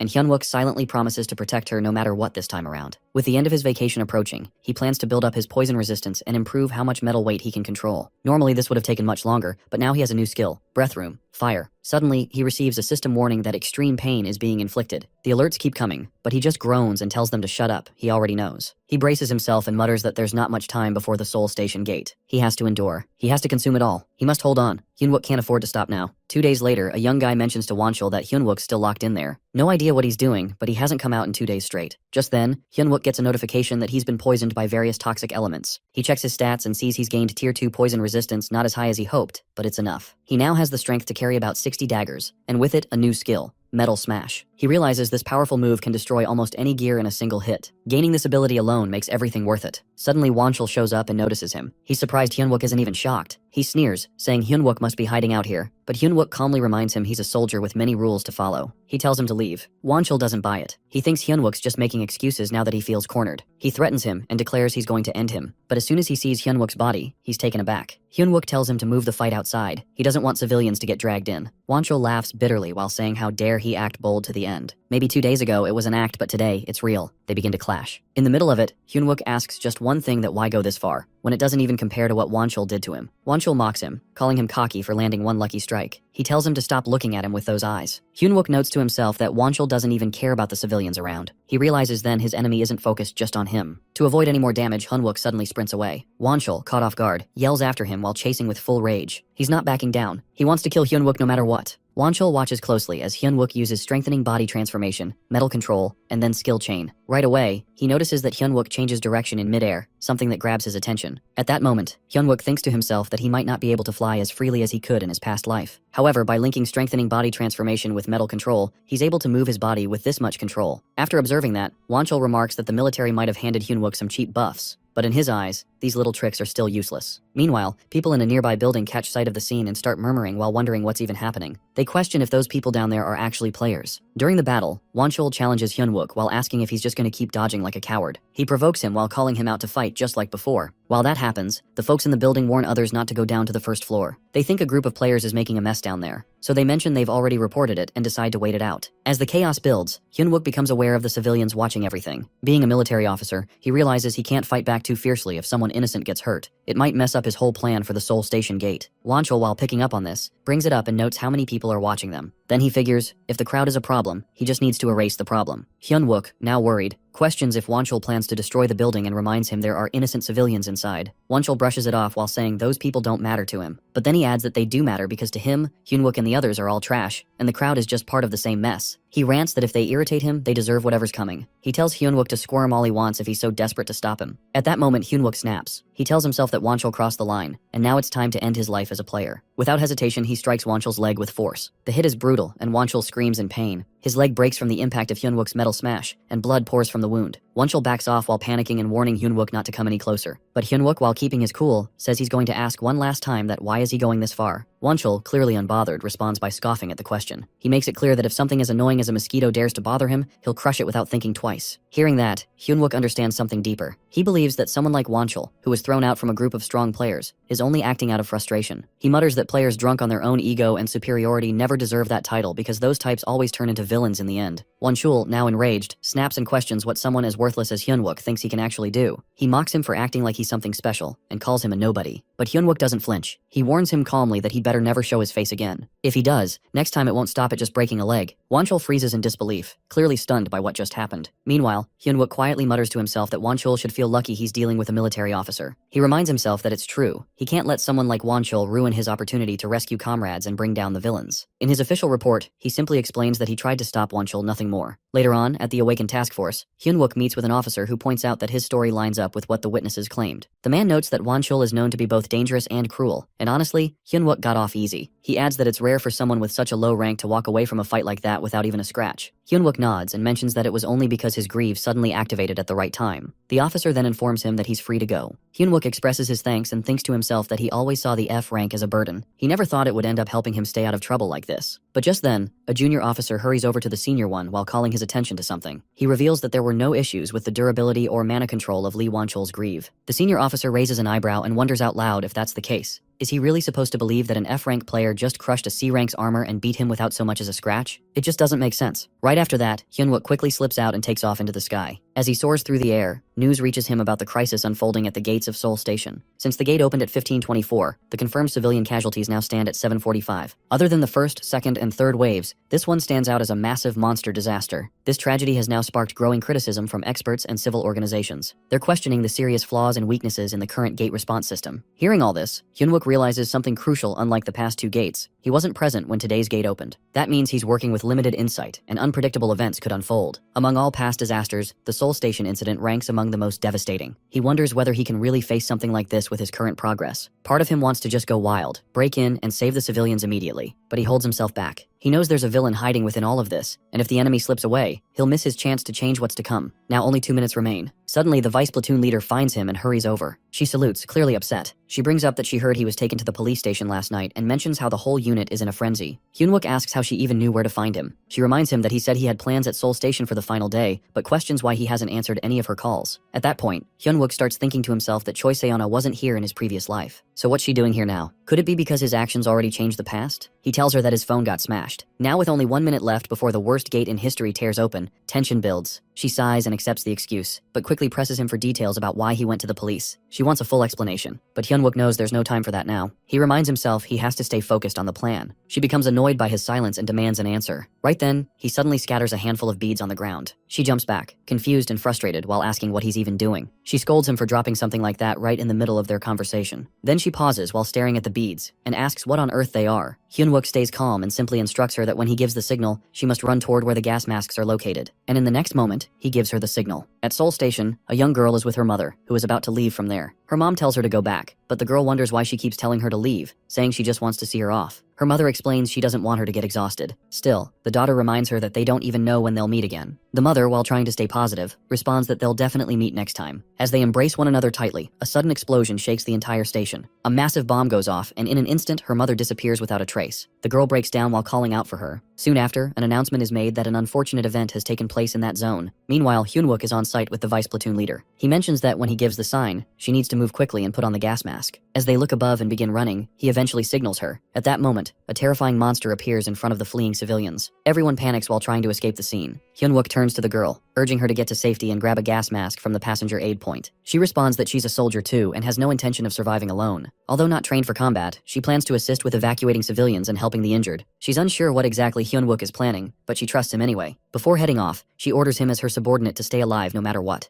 Hyunwook accepts her command and moves forward. Elsewhere, Choi Jung-chul confronts Kim Kang-suk with disbelief. He questions whether it makes any sense to promote a low-ranking F-grade soldier to officer status. Kang-suk responds firmly while saying he doesn't believe talent for being a good officer is only measured through mechanical ranking systems. This surprises Jung-chul. Kang-suk continues while pointing out that ranks aren't directly tied to a player's level, but are rather a general indicator assigned by the training center based on expected performance and raid efficiency. While players do get re-evaluated as they progress, many valuable skills are overlooked while leading to unnecessary deaths on the field. Jung-chul asks if Kang-suk is trying to lecture him, but Kang-suk denies it. Then Jung-chul brings up a serious concern that most experienced soldiers are leaving to join civil guilds, and if AMT begins promoting F-rank soldiers, it might ruin the reputation of the entire military system. He then adds that while Kang-suk might have noticed something unique in that boy, to him, someone low-ranked is still insignificant. Out of nowhere, his phone rings. It informs him that a gate has emerged inside the territory of the 1st Battalion post, and its exact location turns out to be Seoul Station. To make matters worse, it's classified as an unlucky event. Both Jung-chul and Kang-suk freeze in surprise as they take in the unexpected news. At the same time, over at Seoul Station, the monster is engaged in a fierce clash with Hyunwook and the other soldiers, who are doing everything they can to bring it down. One of the team members questions the leader while pointing out that the spider-like creature isn't listed in any of the field manuals they've seen before. The creature is unbelievably aggressive, pushing its way toward the panicked crowd. However, the soldiers quickly activate their shields to guard against its violent strikes. In the middle of the fight, the monster delivers a powerful blow while knocking one of the soldiers to the ground. Recognizing the urgency, John Manhwa remarks that fire-based attacks won't be useful anymore. He advises the squad to shift to frost runes and immobilize the beast's limbs. Instantly, they begin swapping tactics and launch frost attacks at the creature. Ice starts to spread everywhere while chilling the area. John Manhwa observes the creature's massive size and thinks it won't hold up for too long. Seizing the moment while its legs are frozen, he rushes forward while telling his teammates to maintain the frost rune pressure because he's going in for a direct assault. He charges ahead while activating shield guard and suspending himself mid-air right in front of the monster. Just then, Hyunwook steps in and believes there's no time left for hesitation, and it's time to act. He unleashes his metal smash skill, though he gets a warning that his mana is dropping fast. As he continues the attack, both John Manhwa and the nearby soldiers stare in disbelief. Hyunwook quickly notices the skill is making an impact. In that moment, he becomes certain that not only can he stop this gate, but he also has the chance to claim the full reward for shutting it down. Fueled by that thought, he charges toward the creature and mentally taunts it while daring it to scream and cry all at once. He vows to drain every last bit of its energy. With force, he hurls himself forward and wonders whether the beast's insides are as tough as its shell. Activating the metal spin technique, he digs deep into the creature while comparing the sensation to grinding it up like a blender. Watching all this unfold, John Manhwa is stunned. He realizes that even the full squad of guards couldn't take down this monster, yet Hyunwook is overpowering it solo. Despite witnessing countless A-rankers in previous raids, he admits to himself that he's never met anyone so relaxed in battle. It dawns on him that this must be what an S-rank player feels like, something he had only heard tales of until now. However, he can't help feeling annoyed, as Hyunwook's sudden appearance ends up disrupting his personal quest. Afterward, John Manhwa introduces himself as a member of Seoul Station's Guard Team 2, and curiously asks if Hyunwook is actually an S-rank player. But Hyunwook warns him not to let his guard down just yet. Manhwa is taken aback by the comment. Then Hyunwook reveals that the first wave isn't finished, and deep inside, he becomes fully confident. The battle just fought has removed all doubt. The gate at Seoul Station, he's decided will be the one he personally closes. At Seoul Station, both the 1st and 3rd battalions are ordered to gather and prepare the red ground setup until 6 rounds are complete, and then proceed with the execution. 2 troops stand nearby while observing everything. One remarks that the scene, if not for the presence of military squads, brings back certain memories. The other agrees, but points out that with this kind of scale, it would seem easier to just bring together all the mage players and strike that dome down with some heavy magic. However, the first one responds that it's not something made with magic, it's a rule established by the system itself. Breaking it isn't possible unless someone overrides the system. So, for now, they've got no choice but to wait for the timer to run out. Soon after, an alert comes in, reporting an unlucky event occurring in the area. Helicopters then appear above, and Kim Kang-seok along with Yoo Hae-na arrive on the spot. Kang-seok inquires about how many members of the Blue Flower Guild are still under level 15. She responds, a bit offended, that there's no way the top-ranked Blue Flower Guild has anyone that low-leveled. Still, she questions whether he's really thinking of sending a rescue team inside, because doing so is practically sending them straight into a trap. But Kang-seok responds firmly, expressing that there are over 800 people trapped inside and he can't just prioritize their own lives over those. Besides, there's still a trump card inside that dome, and that changes everything. Meanwhile, inside the station, Hyunwook is facing the creature head-on. He activates his smash skill, then follows up by triggering strengthening body transformation and metal control. He quickly orders his team, reminding them to do just as they did before, freeze the target. John Manhwa nods in response and releases a frost blast. The other troops continue to bombard the creature with one frost blast after another. As they keep it pinned down, Hyunwook once again manipulates the metal with his control ability. He focuses on the beast, keeping its attention locked. He doesn't let up while delivering a sharp metal spin attack that crashes into the opponent with force. But the monster isn't down yet. It rises while letting out a deafening growl. Hyunwook stares it down and mentally tells the creature that if it's finally awake, it can follow its comrade to the same fate. Yet, in the middle of the battle, he's notified that his mana is draining fast. Still, he doesn't stop. He charges forward again and delivers another smash hit to the beast. From a hidden spot, a man watches everything unfold. His thoughts are filled with disbelief. There's no way someone at Hyunwook's level should be able to take down something like a train. He can't understand why a guy like him even ended up at Seoul Station. His plans are completely messed up now, and he never expected his very first mission to fall apart like this. Right after that, the man receives a notification letting him know he's officially failed to complete main quest No. 1. Frustration instantly kicks in, and he feels visibly irritated. Meanwhile, Hyunwook glances around and mentions to the guards that it seems like the first wave has ended. He asks them to gather nearby. One of the guards responds with gratitude while admitting they couldn't have held off the first wave without his help. Then, while noticing his strength, the guard comments that he must be a high-ranking player and politely asks for his name. However, Hyunwook stays quiet while offering no response. Noticing the silence, John Manhwa checks in with him while wondering if something's wrong. At that moment, Hyunwook begins to think to himself, something feels off. That person isn't here, but he clearly remembers hearing that the guy was assigned as a guard. Then suddenly the vice platoon leader arrives and calls out to Hyunwook. Seeing her, he realizes he had completely forgotten about her presence. He quickly turns to her and inquires whether all the civilians have been safely evacuated. As this happens, John Manhwa observes quietly while thinking to himself that S-rank players are usually not required to serve in the military, simply because the government has no way to manage or control people with that kind of power. Sayana then explains the situation calmly. Because the spiders were massive in size, they divided the civilians into smaller groups while moving each one into to a room connected by tight passageways. Fortunately, no one ends up seriously hurt during the evacuation. But she's not done. She wants answers. She firmly asks for a full rundown of what happened during the first wave and demands every detail to be reported to her. Then she shifts her attention to Hyunwook and directly asks about his military rank. At that point, Hyunwook feels the pressure of time slipping away. He quickly thinks to himself that there's no use handling all of this properly as impossible with the limited time left. He brushes aside the question while expressing that rank isn't what matters right now. What's more important is his growing suspicion that this might actually be a double gate. That thought stuns both Seonha and John Manhu. They're caught off guard by the possibility. Hyunwook, meanwhile, keeps analyzing the situation. With over 800 civilians scattered throughout the area, he knows the enemy could easily hide among them. And if the second wave begins while they're still searching, that person will get another opening. So in that moment, he makes up his mind that they need to act faster than him. They can't afford to fall behind again. Then, Kang-seok turns to Lieutenant Huimin and appoints him as the field commanding officer for the Seoul Station rescue mission. Huimin, who holds the position of 2nd platoon leader, immediately grasps the weight of the order. Without wasting time, he gathers everyone's attention and urges them to stay focused. Following that, Kang-seok speaks again, this time with a serious tone. He shares that it troubles him to send his lower-level troops into a dangerous mission like this, but the safety of civilians depends on them. He reminds them that their duty as soldiers is to protect lives, and all the troops firmly acknowledge the order. Then, while turning back to Huimin, Kang-seok adds another instruction that once Hyunwook is encountered in the field, he must be included actively in all tactical decisions. This leaves Huimin stunned, clearly not expecting Hyunwook's name to be brought up in such a way. Suddenly, another double gate shows up in the area, and it too is flagged as an unlucky event. Inside the gate, monsters are present, but strangely, they're all lying lifeless. A system notification pops up for one of the individuals while stating that monsters in the area won't launch attacks against him. Confused, the person looks around at the dead monsters and begins to realize what that message actually meant. It wasn't that they'd ignore him, they're just already dead. He questions what exactly is going on here. Looking at the system prompt, the unknown man steadies himself. He reminds himself to stay composed. If he can just finish this quest, he'll be upgraded to a regular villain. He's been handed a rare, life-changing opportunity that most players would never even come close to receiving. With that thought, he regains his confidence and stands tall. Just then, out of nowhere, Hyunwook arrives on the scene. The villain immediately reacts and tries to play it cool while claiming to be a railway guard. But Hyunwook isn't fooled for a second. He calmly lays out the entire scheme. How the man planned to hide among the citizens, wait for the guards to get wiped out during the first wave, and if other players were mixed in with the civilians, he would pose as a guard to avoid attention before turning on them. Hyunwook remarks how clever the plan was while pointing out the level of thought put into it. The identity of the villain is then revealed, Yang Juseop. He seems surprised and asks Hyunwook who he is and whether they've met before. Hyunwook responds without hesitation. He already knows him well, and doesn't shy away from calling him a villain. Juseop, however, stays composed and warns Hyunwook not to throw around the term villain so openly. He guesses Hyunwook might be an A-rank player and admits he's seen his metal manipulation skills. Still, he believes that confidence alone won't help, and reminds him that ability compatibility matters. He's convinced that those metal beads won't do anything against him, but Hyunwook is already aware of what he's up against. He knows the limits and strengths of both his own powers and Juseop's. Yang Juseop stands before Hyunwook and the other soldiers, his tentacles gripping them tightly. He remarks to Hyunwook, calling him the Great Steel Emperor, while questioning how long he plans to hide, and if he will just watch while his cannibal tree tears the soldiers apart and devours them. He wonders where all that bold talk from before has gone. As they face each other, they begin discussing compatibility, and Hyunwook admits he knows about it too before tossing out metal beads. Juseop ponders what kind of movements these are, thinking this guy was supposed to be a range-type player like him. Meanwhile, Hyunwook keeps moving forward while scattering the metal beads around the area. Juseop comments that there's no chance these attacks will work on him, and questions if Hyunwook has lost his mind for charging in like this. However, Hyunwook keeps applying the metal beads toward him without stopping. Juseop shrugs it off while insisting that Hyunwook can attack all he wants, but none of it will work. Hyunwook notes that it should be enough firewood. Juseop assumes that Hyunwook thinks he can do something if he gets close, but he clearly has no idea about the power of the cannibal tree. He thinks about how his tree will chew off Hyunwook's arms and digest them before anything else. But unexpectedly, the tree fails to digest Hyunwook's arm, and Juseop freezes, stunned to see flames appearing out of nowhere. He thinks this guy was just throwing metal beads, so where did this fire ability suddenly come from? He starts to realize he's in trouble. Now Juseop offers Hyunwook a deal while explaining that he is in the middle of a quest, and if Hyunwook lets him live, he will hand over the reward items for the unlucky event. He decides to give all his rewards to Hyunwook, while telling himself that even if Hyunwook refuses, he can clear the quest easily because of his quest buff. But Hyunwook finds him irritating while reminding him that he used the same trick in the previous life, and calls him annoying. Juseop is shocked to hear him mention the previous life. Finally, Hyunwook tells him to die. Flames start to rise all around, and soon, a notification appears letting him know that his level is allowed entry. Outside, the soldiers arrive, and Huimin mentions there's no telling what type of gate has opened inside, while urging everyone to stay sharp as all hands prepare to enter. Right after, he gets a reminder to remain alert since the area is dangerous. As the soldiers head toward the zone, they receive notice that once they step in, they can't leave unless certain conditions are met. They enter the area and quickly freeze in shock when they see a giant spider towering in front of them. At that moment, Huimin gestures for Junmo to lower his voice. Meanwhile, John Manhu is already there and calls out, asking who has arrived. Huimin responds that they are the rescue team, which takes Manhu by surprise. Huimin looks around and notes that there don't seem to be any civilian victims while wondering what happened there. Manhu explains that it's all due to an AMT member, and because of him, everyone was evacuated. Even even now they are sticking to his orders. Huimin then checks if it was a female soldier, asking about her current location and if she is injured, but Manhu clarifies that the female soldier is managing things at the shelter. However, the person he's referring to is Hyunwook, and they are simply following his lead. Then Junmo steps in and asks if the guy has spiky hair and sometimes a creepy smile. Manhu confirms that's right. Junmo glances at the platoon leader and points out that it seems to be Hyunwook. Huimin turns to Junmo while telling him to stay out of it, and questioning how he managed to get involved in this situation. Junmo lowers his head and apologizes to him. Huimin turns to Jian Manhu while pointing out that the soldier they are talking about is actually an F ranker, while reminding him if he even knows that. Huimin mentions he will take command now since he is a C ranker. Manhu, however, questions how they even got inside this place since there is a restriction at level 15. He shares that he already knew Hyunwook's rank because he heard it earlier, yet he still follows Hyunwook's orders while believing he truly deserves to lead. Manhu also mentions he is a C ranker as well while wondering why he needs to take orders from Huimin. He also brings up that they claim to be the rescue squad, but with this unlucky event happening, he questions how they plan on rescuing anyone while asking if they even have a clear plan or an exit strategy. Huimin responds that for now, they will set up a barricade at the entrance while leaving a narrow passageway and try to hold out as long as possible. While they discuss, Seonha suddenly rushes in while letting him know that they are in big trouble. Huimin checks on her, asking if the vice platoon leader is hurt, but she freezes upon seeing the second platoon leader while questioning why he came here. He tells her he is here to rescue them, but she insists it is not the priority right now, while revealing that the civilians have found out it is a double gate. Meanwhile, the civilians begin shouting while demanding the person in charge to come out and accusing them of lying when they claimed they would survive if they just waited. They ask why the truth about the double gate was hidden from them. She explains it was to prevent chaos, but the people push back while questioning how they are supposed to trust her while saying that the guard was right after all, and claiming they are using civilians as human shields to buy time. The female soldier snaps while asking where they heard such nonsense. One of the men responds that it was the guard with a scar on his nose who told them the so-called truth. On the other side, Jusiop lies wounded on the ground while grumbling that he had fully prepared for this quest, while feeling it's unfair since the chance was so hard to get. Meanwhile, Hyunwook, clearly busy, brushes off his complaints while urging him to just hurry up and die. Jusiop curses about how these villains always seem to use the same tricks. Suddenly, a swirl appears, and he gets notified that his mana is recovering fast, along with his health. Another notification pops up while informing him that his quest has arrived. Hyunwook, thrilled to discover it is a hidden quest called Lightbearer, which promises to guide him to become the dawn of the world and the light that will lead it. Yet, as the notification asks if he wants to accept this quest, Hyunwook simply rejects it without hesitation.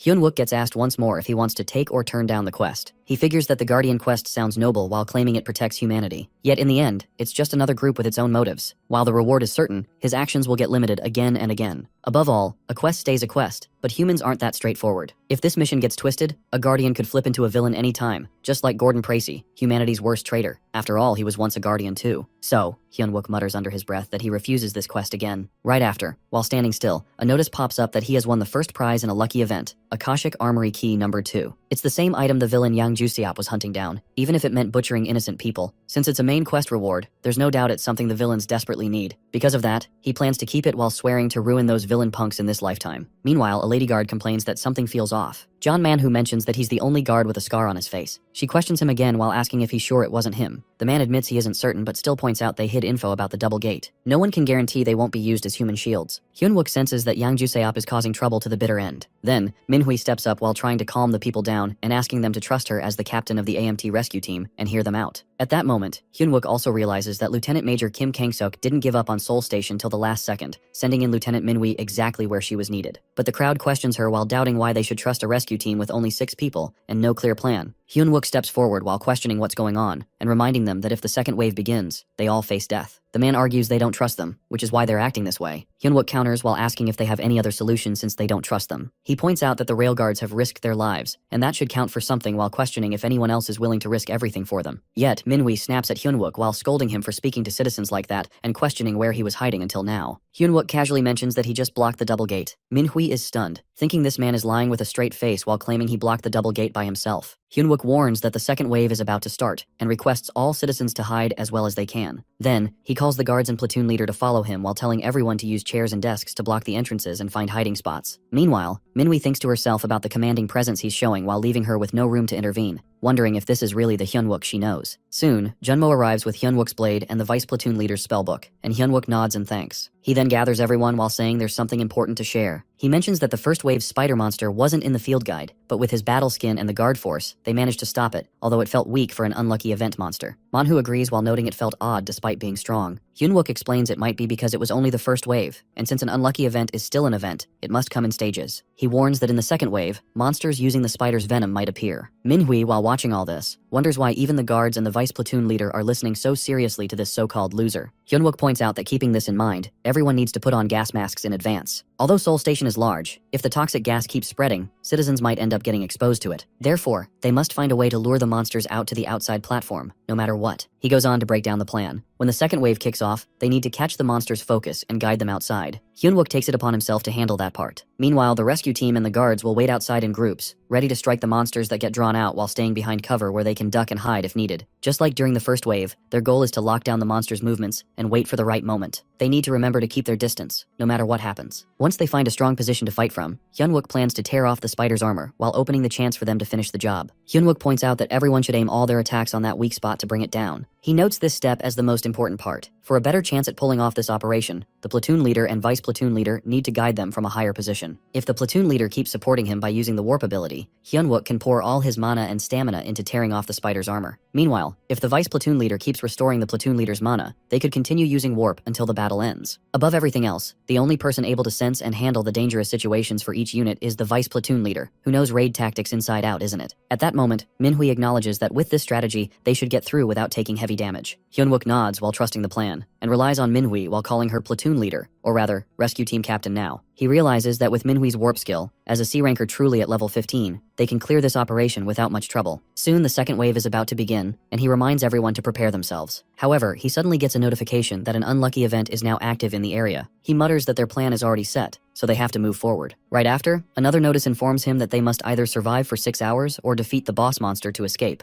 A wave of shock hits him as he learns about the boss's appearance, and disbelief runs through him while thinking this shouldn't be happening now. Then, another notification flashes while stating that the boss monster has arrived, and they must defeat it. In that instant, the future shifts, and Hyunwook quickly orders everyone to run while knowing everything has now changed. As Hyunwook engages the monsters in a fierce battle, a sudden shift takes place. The boss monster makes its appearance. A wave of shock sweeps over him as he recognizes the creature. At the same moment, Minhee tries to understand the chaos around him. He murmurs to himself while attempting to grasp control of the situation. Without wasting time, he orders the others to stay steady and stick to the raid plan while instructing them to lure the beast away from the civilians. Meanwhile, the boss monster charges at Hyunwook. He recalls from memory that this enemy wasn't supposed to arrive until the second wave. A chill of realization strikes him. His actions may have altered the timeline. As they begin clashing, the monster's strike nearly hits him, but he narrowly avoids it. This near miss fires him up. He gathers his will while knowing that failure would mean total destruction. He activates his smash skill, but it proves useless against the boss. Shocked, he attempts a metal skill combo, yet the creature deflects it effortlessly. Frustration builds up inside him. The monster had crushed a pillar in one blow, clearly outmatching normal strengthening body transformation. Suddenly, something catches his attention. The boss appears to be targeting the support pillars. That sparks an idea. Despite the risk, he steadies himself, convinced it's the only option left. From afar, Minhee watches in disbelief. He questions what Hyunwook is thinking and calls out to him while reminding him of their strategy. But Hyunwook, bloodied yet determined, assures him through his actions that he has a plan. Minhee's mind drifts back to a past moment. Hyunwook had once addressed him formally as TAO, Tactical Action Officer, Minhee. He had teased Hyunwook for using his title like that while suspecting he was making an excuse. But Hyunwook had genuinely thanked him for saving his life with his warp skill. Minhee had humbly responded while crediting his experience and his habit of memorizing every tactical manual available. He had explained how he refined those strategies over time while preparing to use his warp with precision in real situations. Snapping back to the present, Minhee watches Hyunwook and wonders aloud what he's planning. But as he studies the movements more closely, realization strikes that Hyunwook isn't just dodging. He's guiding every attack from the boss monster toward the structural pillars. However, Minhee knows that simply bringing down the pillars isn't enough. Then it hits him. Panic rises in his chest as he turns to Seonha while standing beside him. He pleads for her to channel all her mana into him. When she asks why, he urgently responds that he's going to open the largest warp zone he's ever attempted. While that happens, Hyunwook successfully redirects each monstrous blow toward the final pillar. Though his mana depletes rapidly, he pushes on while praying that his body won't give out. But as he nears the end, the boss strikes back hard while slamming him into the wall. Pain floods through him, yet he forces himself to rise again while activating his body transformation. Despite that, he is once again overpowered. His body broken, he lies battered against the ruins, but he knows it's complete. The structure is on the brink of collapse. He tells himself the only thing left is to keep the boss distracted long enough. He needs bait. Minhee, on the edge, yells at Hyunwook to retreat. He warns that activating the warp will drag Hyunwook in too, but Hyunwook insists that it's now or never. Driven by Hyunwook's determination, Minhee unleashes the warp just in time. The resulting explosion destroys the boss monster and causes massive devastation across the battlefield. Catching his breath, Hyunwook praises Minhee while calling him a true partner, but he's on the verge of collapse. As Minhee kneels beside his bruised body, he calls him a fool, yet it's clear there's nothing but respect in his voice. Hyunwook recalls a conversation from his former life. He mentions that numerous comrades were lost during this operation, while making him question if he's truly worthy of leading. The girl beside him responds with frustration while calling him irritating and asking if he plans to keep wallowing in such weak thoughts. She questions who even gets to decide what someone deserves, and whether he still doesn't believe in himself. Back in the current timeline, he finds himself in the middle of a fierce battle against a monster. Just then, a system alert notifies him that his mana is down to only 3%. He apologizes to everyone around him, but suddenly his mind pulls back a memory. One where that same girl told him that whenever he feels unsure, he should look into the eyes of those who trust and follow him. Taking her words to heart, he raises his gaze. Right at that moment, Minhee and Seona arrive while rushing in to protect and pull him from danger. Moments later, an urgent notification pops up while announcing the arrival of the boss monster and marking it as a target that must be eliminated. Meanwhile, back at the base, the battalion commander receives word that every media outlet is pushing for a statement regarding the sudden appearance of the boss monster and the countermeasures being taken. At the same time, a man approaches the squad attack department head. He relays that both the director and vice president have instructed him to deliver a message that if things continue in this manner, her position as the head of the attack squads might not remain secure for long. Yahello complains that these so-called brothers are ambushing her like stray dogs while calling it nonsense as they tear her apart like they've been waiting for this moment. Meanwhile, the battalion commander keeps his eyes on her. She snaps at him to stop staring while reminding him she can just call him anytime if needed, and then she dials her phone. On the other end, Seona checks in while asking if he's about to die while admitting she thought he would really kick the bucket this time. Hyunwook, caught in his thoughts, realizes that the future has shifted while leaving him unsure if the knowledge he holds now has any real value or if it's become completely useless. He wonders what step he should take next. Then, Minhee scolds Hyunwook while calling him arrogant and questioning who he thinks he is for acting alone. She reminds him that without her, everyone here would have been wiped out, and he knows it. She explains that tactics depend on promises, on trusting that teammates will carry out the planned actions exactly when needed, and that this trust is the core of all tactics. She tells him that acting alone for the sake of everyone was never a good move, not even close, and questions if he truly trusts his teammates at all. This moment pulls Hyunwook back to a memory from his past, where he is reminded to believe in those trusting gazes around him. He starts reflecting deeply on trust. Then, Seona tells the platoon commander that this isn't the moment for arguments. At this point, Hyunwook mentions that thanks to them, he thinks he now knows what he must do. The boss monster is about to jump out soon, but he has just discovered a way to handle it. Minhee, however, senses that he's trying to charge in alone once again, and she thinks they need to stick to tactics now. She considers that if she has steel skin, they can manage better. Meanwhile, Hyunwook mentions that they will use electricity, and everyone must cooperate fully for this tactic to work. He gathers everyone's attention and states that from this point on, the heart of the boss monster raid will be Junmo. Junmo freezes in shock upon hearing this. Hyunwook continues while sharing that they have confirmation about the boss monster's appearance and raises concerns about what will happen to the citizens at Seoul Station. He mentions that the military and authorities need to clarify the situation with additional details. The battalion commander responds that they will conduct a briefing immediately, announcing that the secondary rescue team for this unlucky event has already been sent out. People react with shock upon hearing about the deployment of the secondary rescue team, while questioning the decision to send another low-level team when the boss monster has shown up, while wondering if deploying personnel at level 15 or lower is truly their plan to defeat the boss monster. Hyunwook now stands side by side with Seonha while facing off against the monster as they push to bring it down. Meanwhile, the head of the guard team instructs the guards to release the water ball. The guards begin pouring water while the amplification rune activates while spreading energy across the field. Seeing the timing is right, Hyunwook instructs Junmo to launch a lightning attack, and Junmo quickly follows through while unleashing the strike against the monster. Hyunwook then yells out for everyone to hold on until the large frost rune is ready to fire. Meanwhile, people around start raising their voices toward the battalion commander, while questioning if sending in low-level personnel is truly their plan to defeat the boss monster, and asking if they aren't concerned about needless casualties piling up. In response, the battalion commander explains that this time, the secondary rescue team includes an S-rank player without any level restrictions. This player is Han Taeson, known as the Fist King. As Han Taeson arrives on the scene, he approaches Hyunwook while acknowledging the effort he's put in, and tells him to step back now, while saying that this big brother will take over from here. He adds that the rest of them should clear out of the way. At that moment, Hyunwook realizes that, finally, after taking his time, Han Taeson has shown up.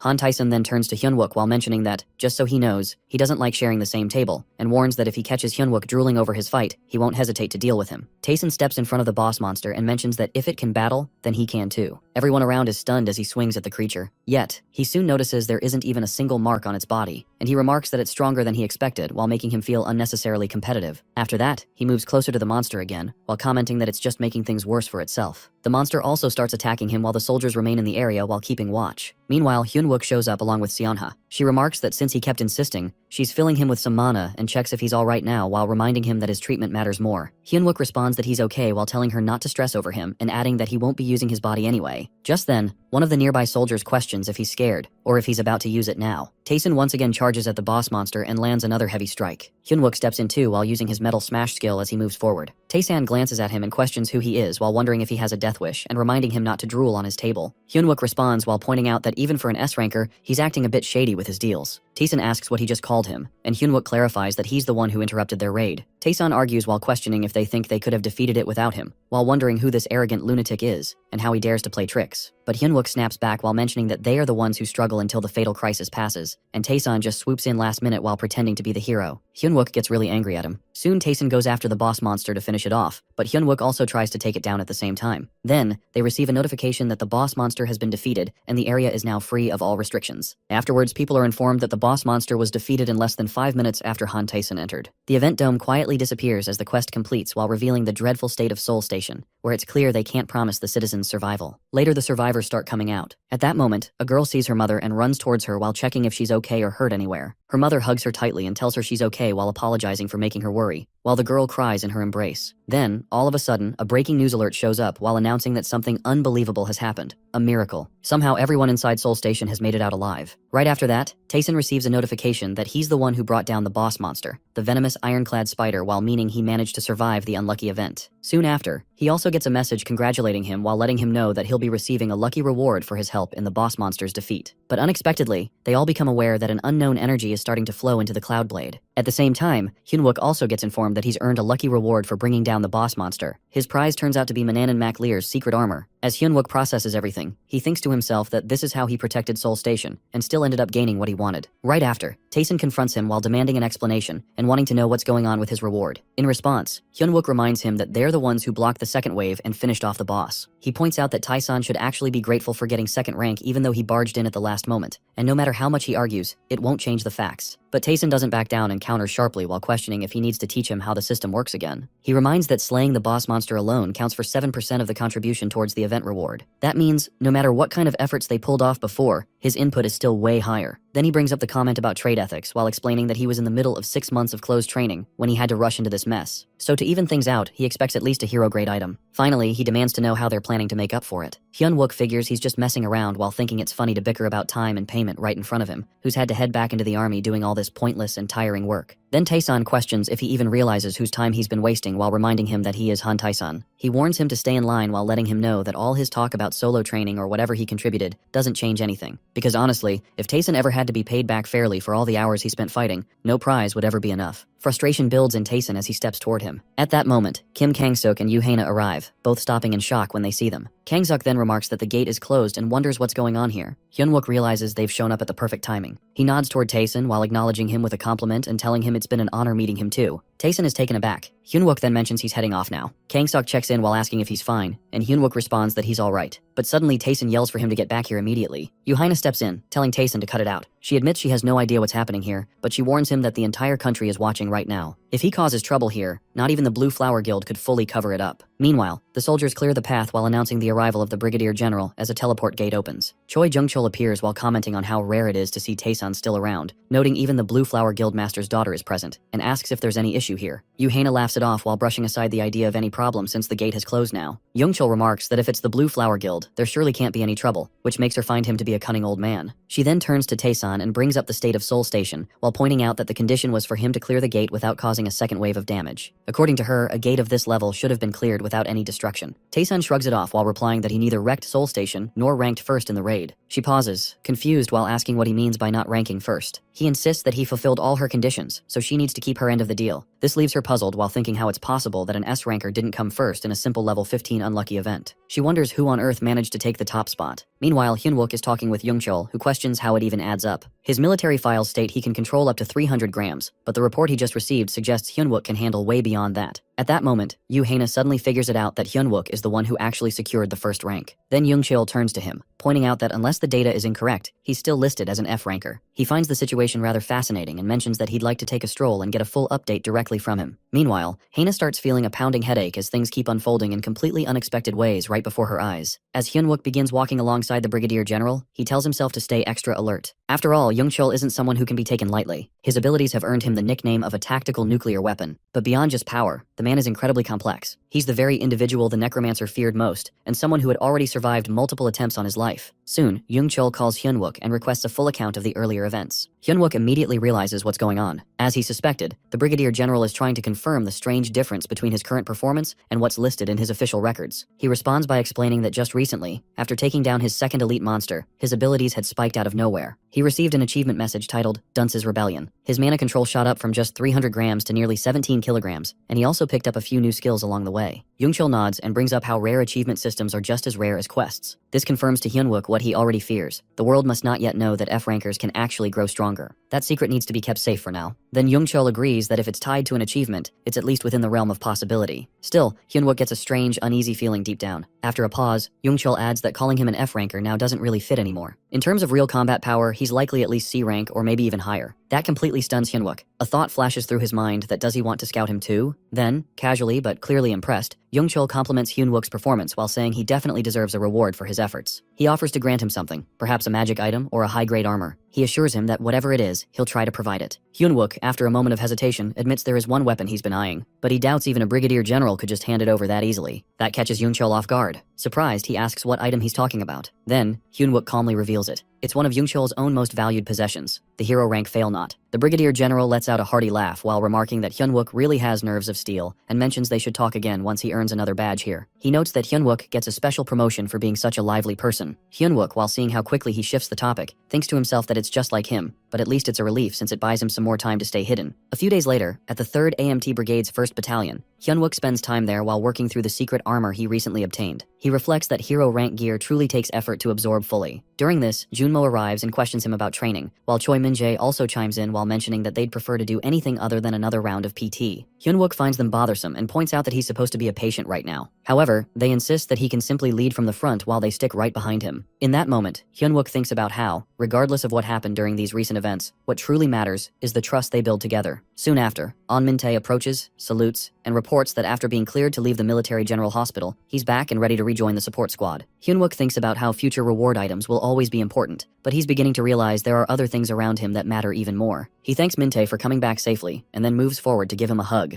Min-tae, while looking confused, asks why he's being thanked, and Hyun-wook responds that it's for showing up right on time for training. As he thinks over it, Hyun-wook realizes that while he's living this life with these people, it might not be so bad to let them watch his back for once. With that thought, he turns to the group and signals that it's time to move while telling everyone that training is about to begin. A phenomenon where countless gates violently emerge inside a certain zone is known as a wave. Before long, a wave is set to sweep over Seoul while twisting the city into a nightmare, and the only one aware of this future is Hyun-wook. He wonders if he can block the wave alone, if anyone could survive in the chaos. But now, he realizes clearly that he can't manage this by himself. Meanwhile, Junmo mentions that C and lower rankers are barred from using the training center, and folks like them can't train there. But Hyun-wook reminds them that they were the ones craving real training. Junmo questions how they can start with something like this, while Hyun-wook tells them that since they cleared the unlucky event, there's no reason to hesitate. All of them, except Junmo, even leveled up this time, didn't they? Junmo insists they were just backups back then, and now they need to handle things themselves. Hyun-wook responds that if that's the case, then he will act as their backup. Junmo wonders if he truly means it. Hyun-wook urges everyone to move quickly, but then the soldiers pause while pleading for help.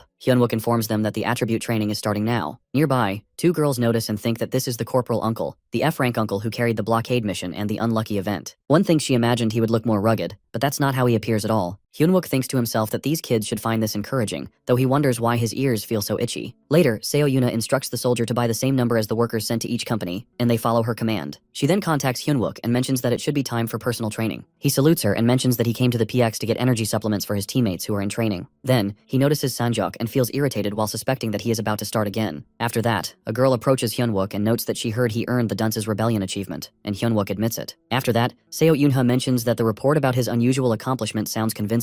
However, she suspects there is something more that he keeps under wraps. Hyun-wook wonders aloud about what he could possibly be keeping hidden. She remarks that he moves at odd moments, almost like he already knows what's coming. It feels as if he has information that others don't, or perhaps another purpose in mind. Hyun-wook responds that he doesn't quite understand what she means by that. Yet inside, he questions if she truly knows something for her to bring this up now. Still, he decides he won't share anything with her. Meanwhile, Sanjok, while standing close by, explains to Sehee that he hasn't mentioned anything while claiming he said it to someone else instead. Just then, an announcement echoes from the admin room while calling out for Corporal Hyun-wook to report immediately. The voice repeats while requesting Corporal Hyun-wook to head to the battalion commander's office at once. The broadcast ends while letting Hyun-wook know that the battalion commander has summoned him. Meanwhile, Seo Yuna feels annoyed at the timing. She reminds him not to forget while mentioning she isn't sure what he's aiming for, but she keeps an eye on him while telling him to leave now. He listens to her order and responds with a wish for her to have a good day. Stepping out, he feels relieved, thinking he should avoid that stubborn Seo Yuna for a while. Yet, he wonders what this call could be about, since the promotion ceremony is still a few days away. Later, near the battalion commander's office, Hyunwook hears someone inside arguing that this can't be called a test, claiming that sending them there would get all their men killed. Then he knocks on the door. A voice tells him to enter. He steps in, salutes, and states that he has arrived while addressing Brigadier General Jung Cheol. The general acknowledges him while mentioning that Kang Sok contacted him, but he cuts him off while mentioning he will explain it himself. A few days earlier, a red gate appeared in the Shinrim area, with the Blue Flower Guild securing raid rights for it. The general points out the need to get a grip while questioning why they are hesitating when they belong to the same guild. He then shares a story where a soldier from the Blue Flower Guild claims everyone has lost their minds and gone insane, with the Blue Flower's 3rd raid squad confirmed to be wiped out today. The gate has now been marked as Trouble Rank 3. Hyunwook reflects that he doesn't recall such an incident happening. The general then explains that with an entry cap of level 18 or below and a limit of 30 players, the area is known to be a zombie dungeon, where one cannot exit until the raid is cleared. Hearing the word zombie, Hyunwook thinks about whether it could be the Necromancer, the commander of the dead army. The Brigadier General continues while mentioning that the arrogant Blue Flower Guild sacrificed a group of promising rookies and still failed the raid. Technically, dungeon raiding is the guild's business, so the troops do not have to step in. However, the general believes Hyunwook is the right person to handle this mission. At that moment, Jung Cheol turns to Hyunwook and inquires if he can handle it. Instantly, Hyunwook understands that this event never occurred in his previous life. Moreover, while considering it involves zombies, it might connect to the Necromancer. He feels that he must be the one to clear this raid. With that in mind, he agrees to take on the Red Gate. Jung Cheol internally notes that, as expected, this guy truly has nerve. However, Hyunwook points out that before heading in, it's smart to secure every possible advantage. He admits that tackling the Red Gate raid with his current gear won't be feasible. Now, he brings up the fail knot he mentioned previously, while reminding the Brigadier General that if it is handed over, he will ensure the raid's success. Even though the weapon holds outstanding precision and can nullify magic, it's challenging to recover and is typically a one-time use weapon. Because of this, even in Jung Cheol's possession, it remains a precious tool reserved for desperate moments. Yet, in Hyunwook's hands, with his ability to manipulate metal, it transforms into something entirely different. Jung Cheol acknowledges that this makes it a transaction rather than a favor, while warning that Hyunwook will carry the full consequences if things go wrong. Calmly, Hyunwook notes that high-stake risks often come with heavy rewards in the end. Normally, senior officers lead dungeon raids, but despite that, the Brigadier is putting a regular soldier like Hyunwook in charge. Hyunwook realizes this likely has to do with the general's quiet competition with the Blue Flower Guildmaster Yoo Jae-hyuk. If the mission turns out well, it'll mark a significant win for an ordinary soldier over an elite from Blue Flower. On the other hand, if it fails, they can still claim they were only there as support, so the responsibility won't fall entirely on them. That way, the image of AMT being ineffective can be pushed aside,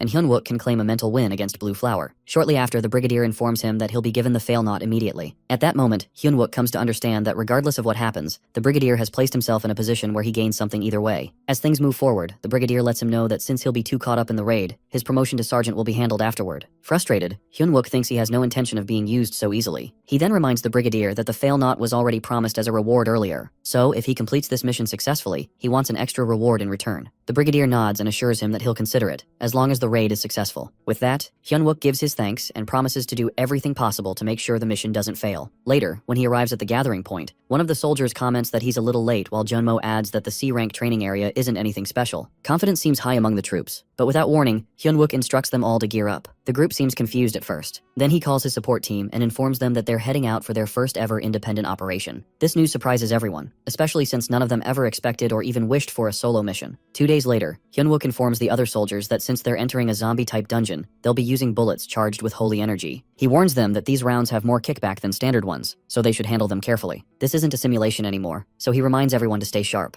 The team quietly receives his instructions, fully understanding the seriousness. One soldier then checks if Hyunwook has brought the fail knot. He confirms with a nod and takes a moment to glance at the weapon. Without delay, he signals the raid squad to dismount. All members step out of the vehicle together. At that time, they're stationed at the Silumdong Red Gate, near the Blue Flower Guild's base camp. A leader from the guild soon appears and informs Hyunwook that he's expected to attend the operation briefing before entering. Hyunwook turns to Junmo, asking him to oversee the team for the time being. Junmo acknowledges the task, and then Junmo quietly tells An Minte that it's clear the Blue Flower members aren't too thrilled to have them there. Meanwhile, at another part of the camp, a group of Blue Flower Guild soldiers are talking among themselves. One soldier points out that AMT's team is just a backup squad made up of regular soldiers. Their own support unit already feels like the lowest tier, so having to coordinate with AMT feels like too much of a liability. They begin murmuring concerns about something called Operation Retrieval, while worrying that AMT might catch on to the plan. Another soldier quickly hushes the conversation while warning that someone might overhear them. The first one apologizes for speaking too openly. Nearby, Hyunwook picks up on the phrase Operation Retrieval and quietly wonders what they're referring to. As the Blue Flower soldiers continue chatting, one mentions that they plan to abandon AMT as soon as they step inside the gate and continue the raid on their own. Someone argues that this will leave AMT in serious danger. but the other soldier brushes it off while saying that every raid puts lives at risk, and each person has to prioritize their own survival. Later, Hyunwook steps into the meeting room where a woman is already waiting. He questions her about the scheduled meeting. She responds casually while mentioning she had a feeling he would show up. She also brings up how he didn't hide the fact that he was an F rank during their last encounter and offers him her business card. As she speaks, Hyunwook realizes that not recognizing his low rank and then handing him her card must have left her feeling awkward. She moves the conversation forward while brushing aside the past and focusing on the upcoming raid. She reminds him that his team is only playing a backup role. According to her, once they enter the gate, AMT should stay out of the way and avoid interfering with Blue Flower Guild's movements. She mentions she called him just to make that clear. Internally, Hyunwook thinks this must be the reason Blue Flower agreed to bring in regular soldiers for support to sideline them completely. But he has no intention of staying quiet and following orders blindly. Calmly but firmly, he lets her know that his team has just as much right to be part of the raid as Blue Flower does. In response, she questions him mockingly while asking if he plans to take on the boss monster. She admits that he might have the ability and courage, but doubts his decision. Before she can go on, Hyunwook cuts her off and challenges her while asking why they shouldn't fight the boss monster. He wonders if she's afraid they might actually win. She laughs loudly, clearly amused, and mocks him further while bringing up the Soul Station incident and implying that it was nothing but luck. But Hyunwook disagrees and he insists that success had nothing to do with luck. Her tone sharpens as she accuses him of having a death wish. Then, almost tauntingly, she dares him to enter before they do. But suddenly, she changes her mind and tells him he can't go first. She explains that 3 of the current top 100 players are participating in this raid. In her view, his squad should stay behind and not become a nuisance. At that moment, Hyunwook starts wondering if the woman is actually Yu Haina, as she isn't reacting to any provocation. The mention of Operation Retrieval still lingers in his mind, and he realizes there's something more going on, something he hasn't figured out yet. Curious, he addresses her by her former name, but she calmly introduces herself as Catherine. Not backing down, Hyunwook then challenges her with a wager. He proposes that if his team defeats the boss monster before Blue Flower does, she'll owe him something of his choosing. Catherine, however, warns him that he probably doesn't fully understand the weight of making a bet with her. She then raises the stakes that if the opposite happens, he must offer his life to her. Without hesitation, Hyunwook agrees. Deep inside, he thinks that whatever secrets lie hidden within the gate, he'll uncover them and take whatever is being kept away. Afterward, Catherine turns to her guild and gives the order for Blue Flower to head in first. She tells them to prepare, raise their shields, and get moving before AMT catches up. She urges her squad to enter quickly, as the AMT raid unit is set to move in 3 minutes. Meanwhile, over in the AMT formation, Junmo checks on An Minte and asks if he's feeling uneasy. An calmly replies that he's doing just fine. Then, Hyunwook gathers the team and reminds them to stay focused and perform just like they did during their drills. He tells them to control their breathing and be steady. The squad silently obeys and prepares as one. Shortly after, they enter the dungeon. Inside, chaos unfolds quickly. The leader of the Blue Flower troop is the first to fall, crushed brutally by a monster. One after another, their members are overwhelmed and wiped out by the creatures. On the other side, the AMT squad stands firm, as the boss monster, the Zombie King, suddenly emerges. It appears directly in front of the AMT troop. Without delay, Hyunwook instructs the AMT raid squad to shoot at the creature. However, in that instant, he senses something is off. There seems to be a barrier. He quickly tells Choi Taeyong to open fire, yet his mind briefly drifts back to a previous talk they had shared. Back then, Choi had raised a concern, wondering whether their drill training was even effective when modern weapons barely harm monsters and lack the destructive force of high-ranking players. At the time, Hyunwook had acknowledged his point. He had responded that, indeed, they wouldn't be able to inflict any serious damage. Their bullets were almost like rubber in comparison. Still, the purpose behind using rifles in this operation wasn't to kill, it was for the sound. Zombies, although their senses had decayed, still reacted strongly to noise. So while the firearms couldn't take them down, the loud shots could confuse and scatter them while dulling their perception and allowing the squad to maneuver. But right after, one of the soldiers had voiced another worry. What if the zombies inside this dungeon retained other sharp senses as well? That thought now echoes in Hyunwook's mind as he watches the Zombie King. In that situation, their odds of completing the raid grow slimmer, since most of the squad might end up turning into zombies. While this earlier conversation lingers in his mind, Hyunwook yells out to Choi Taeyong to move into position and begin firing. At the same time, he instructs An Mintai to shoot as well. Suddenly, a loud explosion erupts, and without warning, a wave of zombies begins rushing toward the soldiers. Quickly adapting, Hyunwook directs Choi Min-jae, Junmo Sungmo, and Kim Kyungmin to swap their magazines. They swiftly reload, and then Hyunwook resumes shooting without pause, his movements precise and relentless. Observing his outstanding combat skills, Kim Kyungjin starts to believe that Hyunwook must be using a rare grade item. The moment he activates it, all the surrounding zombies disappear instantly while leaving even the Zombie King stunned by what just happened. With the area now cleared, the soldiers finally get a chance to breathe. They rest off to the side, their legs aching and exhaustion visible on their faces. As they catch their breath, they quietly talk among themselves while feeling that, at least for now, the crisis has passed. At first, Hyunwook believes they've avoided danger just as planned, but even so, something still doesn't feel right. The number of zombies they faced was far less than what he had anticipated. On top of that, he notices something strange, that the boss monster's name appears glitched in the notification window. Despite his unease, he instructs the soldiers to stay alert while reminding them that the gate hasn't been cleared completely yet. Urging them to keep moving, he adds that they should leave the area as soon as possible. As the team pushes forward, a vampire silently observes them from high above, while noting with interest that these intruders seem different from the usual ones. Meanwhile, Hyunwook begins to feel increasingly unsettled. He realizes that there's nothing surrounding the dungeon, no structures, no enemies, not even a trace of life. The area is eerily empty. He reflects that despite taking part in countless raids, he's never seen a place quite like this. Suddenly, from about 20 meters behind him, he picks up on movement, a foreign metallic object shifting. As he approaches, prepared to strike, a voice pleads for mercy, revealing that he's human. The figure explains he had been hiding because he mistook them for zombies. He then introduces himself as Kim Taesop, a survivor from the 3rd raid squad. The name catches Hyunwook off guard while making him pause in surprise. A question immediately crosses his mind, that why is this man all alone? The young man, clearly shaken, struggles to speak at first. Finally, he manages to ask if they have any water or food, his voice faint and tired. Elsewhere, inside the temporary ops room of the Blue Flower Guild, one of the guild members informs their raid leader about a recent development. He mentions that the Gugwang group has just sent a classified cooperation letter to all the top guilds. According to him, regular soldiers were dispatched for the current raid. He goes on to mention that any player who successfully recovers the chairman's grandson's body, along with the rare grade spear of Achilles during the 2nd joint raid, will receive a reward of 80 billion. Along with that, the players' guild will also get a large sponsorship from the Blue Flower Guild. Meanwhile, back on the field, Kim Taesop reveals to Hyunwook that their original mission was to retrieve the spear. However, during the first attempt at the gate, the chairman's 2nd grandson, Gu Donghoon, had failed while carrying the spear of Achilles, which is known as a powerful symbol of the Gugwang group. This finally helps Hyunwook piece everything together. He now understands why the renowned Yu Haina had been acting so cautious, because the legendary spear of Achilles is involved. It also becomes clear why the other guilds had shown such aggression during the talks about making it a joint raid. As he notices An Mintae gently patting his head, Hyunwook asks him what's wrong, but Mintae brushes it off while saying it's nothing, though something still feels off. Far in the distance, the vampire keeps observing. Amused, he tries to make sense of the situation while thinking that this time might turn out to be entertaining. Since the others seem to be simply chatting, he decides he might need to create the excitement himself. Just then, Hyunwook suddenly detects multiple unknown metals rushing in their direction, at least 120 of them. He stiffens in alarm while realizing the number keeps rising, and he realizes that could turn into something dangerous. Hyunwook senses something is coming, and they don't have much time left. He calls the squad to attention while declaring firmly that they'll proceed with Plan C. He then turns to An Mintae and Choi Minjae while telling them to ready the equipment and start potion doping. The soldiers immediately obey, each one replying with crisp acknowledgement. They begin consuming mana stars and HP stars, quickly restoring their energy in preparation for battle. Just then, Kim Taesop from the Blue Flower Guild troop stumbles in and notices what's happening. He looks confused while asking what's going on. However, Hyunwook pays him no mind, already shouting toward Junmo that he knows what his role is. Junmo hears him and affirms that he fully understands. Kim Taesop, clearly unsettled by being ignored, raises his voice again. He insists that someone needs to tell him what Plan C is. In his view, he should be informed like everyone else. At this, Hyunwook finally responds. He explains plainly that they are going to run. He warns the man to stay right behind them, otherwise he'll end up turning into a zombie. Still, Kim Taesop doesn't quite follow. He starts to speak again, but just then, a sudden blast echoes from behind. He turns around and freezes.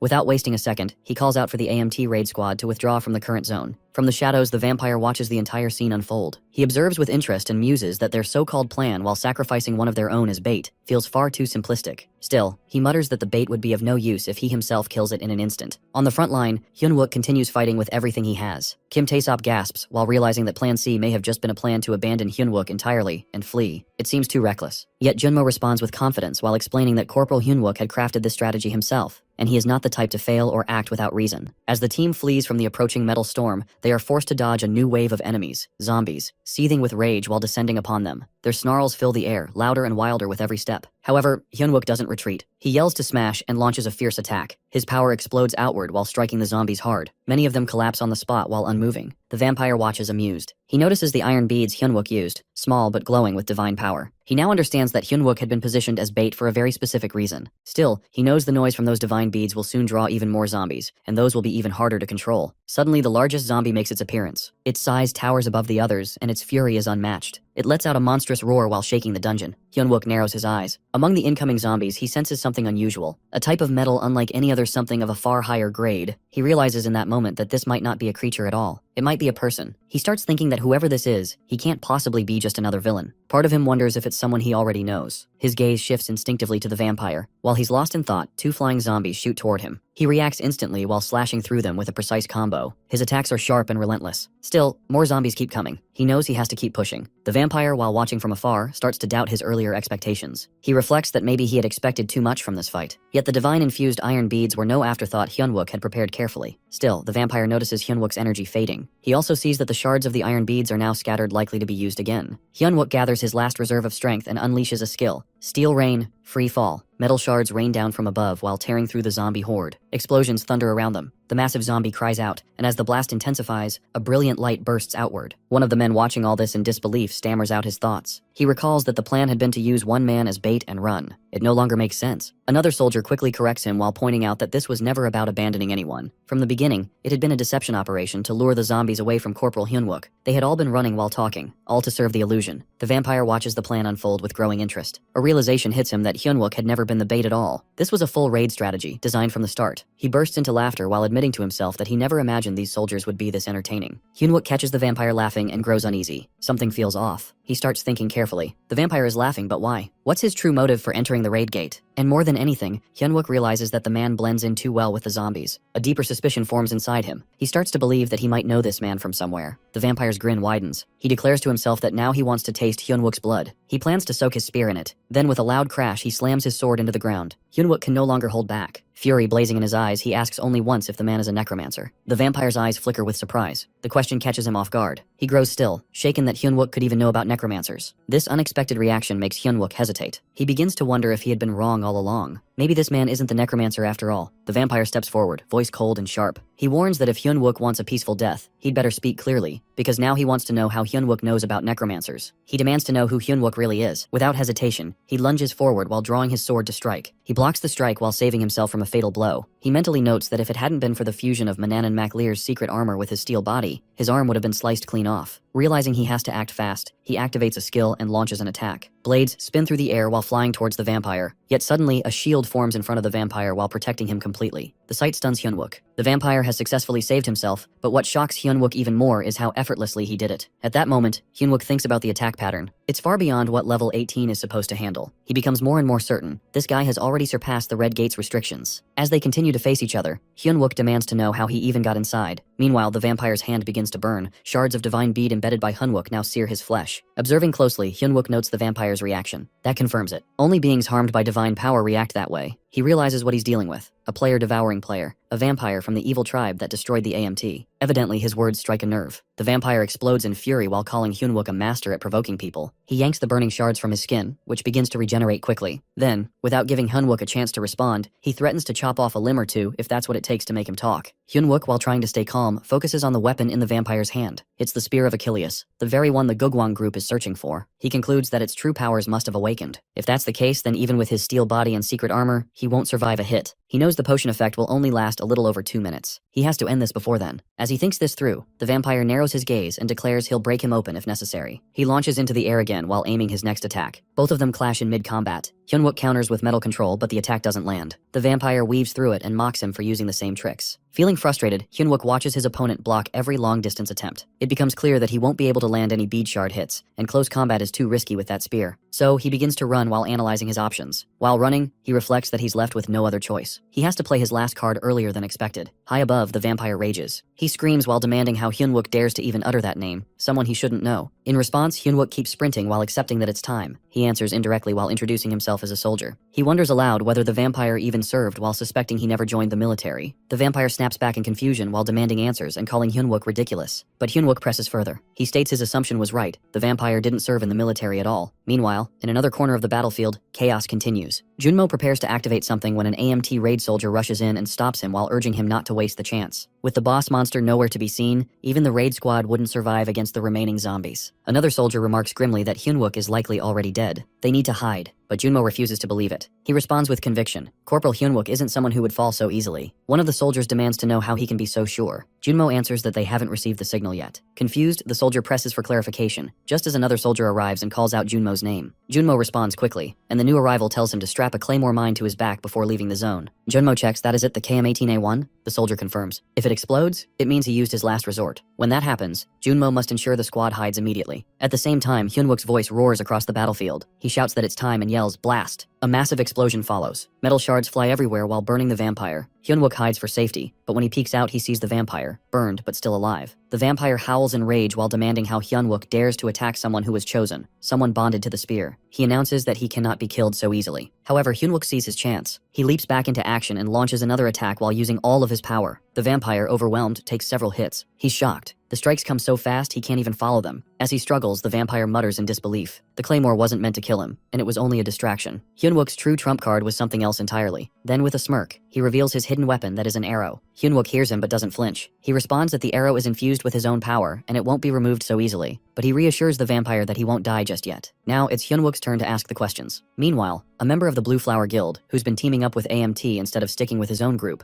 glances at Junmo and points out that the explosion looks exactly like the signal they had just discussed. Junmo nods in confirmation. The Blue Flower Guild member shrugs and mentions that he already said anyone alone out here would have ended up dead in the worst way. He advises that if they've got combat rations, they should just lie low and wait for the rear squad to arrive, while assuring them that they'll survive that way. This comment clearly irritates Junmo. With frustration, he glares at the man. The Blue Flower member, now nervous, asks what the problem is. Junmo sternly responds that the signal might mean one of their own could be dead, and questions how he could even think about joking right now. The man fumbles while saying it's unfortunate, but they still have to survive somehow. He then turns to the group and tells everyone to hide quickly. Before they can move, another explosion suddenly bursts out while sending panic through the troops. Then, out of nowhere, a structure starts forming right in front of them. One of the soldiers points it out, shocked. They've never seen anything like this, not even during drills. Soon after, hordes of zombies begin materializing alongside the building. Another soldier shouts in disbelief as the undead appear in large numbers. Trying to take control, Junmo motions for everyone to keep quiet while signaling them not to make a sound so the zombies wouldn't detect them. But fear overwhelms the Blue Flower Guild member, and he bolts. His sudden movement catches the attention of the zombies, who immediately shift their gaze toward the group. Chaos erupts as the undead charge toward them. Junmo instantly commands the squad to fire. As bullets start flying, one of the soldiers panics while commenting that there are far too many. Junmo yells at them to find cover wherever they can. At the same time, Hyunwook is locked in a fight with a vampire. The vampire is pinned against a tree, an arrow stuck deep in his elbow. He struggles to pull it out but fails. The arrow isn't just physical, it's dampening his powers. The pain clearly weighs on him. Hyunwook, while standing nearby, keeps his cool. He doesn't rush to finish the vampire off. Instead, he starts interrogating him. The vampire scoffs at the idea of being killed by something so minor. Hyunwook admits he can't instantly kill him without divine power, but reminds the vampire that endless blood loss can feel worse than death. This comment rattles the vampire, who demands to know how Hyunwook knows so much. When the vampire tries to remove the arrow again, Hyunwook pushes it in further using his magic. He then asks about the connection between the vampire and the second grandson of the Great Gugwang group, while suggesting he might be the one funding him. The vampire growls at the question and flares up, but the increasing pain keeps him from lashing out. Hyunwook grins slightly while noting that the vampire's anger is proof he hit the mark. Encouraged by this, he keeps pressing. Next, he brings up the mysterious figure that the necromancer. The vampire, however, scoffs and shows pity while calling Hyunwook clueless. He explains that the necromancer could be anyone, possibly someone right beside Hyunwook, or even a loved one. Hyunwook notes to himself that the vampire seems desperate for acknowledgement, yet refuses to give clear answers. He guesses the vampire has never seen the necromancer in person. The vampire calls Hyunwook pathetic while mocking him for assuming too much. He mentions that someone as secretive as the necromancer wouldn't show himself or reveal his thoughts even to someone under his command. Hyunwook, unimpressed, throws back a sharp jab while asking if that makes the vampire just a creepy follower. As the two argue, a massive snake slithers behind Hyunwook while preparing to strike. But Lee remains focused. The vampire rages and commands the snake to attack while shouting that Hyunwook knows nothing. Yet Hyunwook, while anticipating this move, quickly impales the snake with a spear and ending it instantly. He casually thanks the vampire for the item while noting he'll make good use of it. In his thoughts, Hyunwook starts piecing things together. If the necromancer had truly awakened, he would have made a move by now. But if he hasn't, why is this vampire so blindly devoted to him? Things aren't adding up. With frustration, he suddenly snaps at the vampire while demanding to know how he even got inside the raid gate. The Blue Flower Guild was guarding the entrance, so how did he slip in alone? The vampire snarls in response while asking how Hyunwook entered when the gate has a strict level cap, as nobody above level 18 should be able to pass. That comment catches Hyunwook off guard. If this vampire opened the gate himself, then maybe one person can indeed manipulate a gate. The vampire chuckles at Hyunwook's shocked reaction, while saying it proves he knows nothing. He warns that the second phase is about to begin. Hyunwook starts noticing changes in the environment. The terrain is shifting fast. He realizes he might lose the vampire and even the fail-not weapon if he doesn't act fast. He rips the arrow out of the vampire just as a new warning pops up that Zombie King's castle has appeared.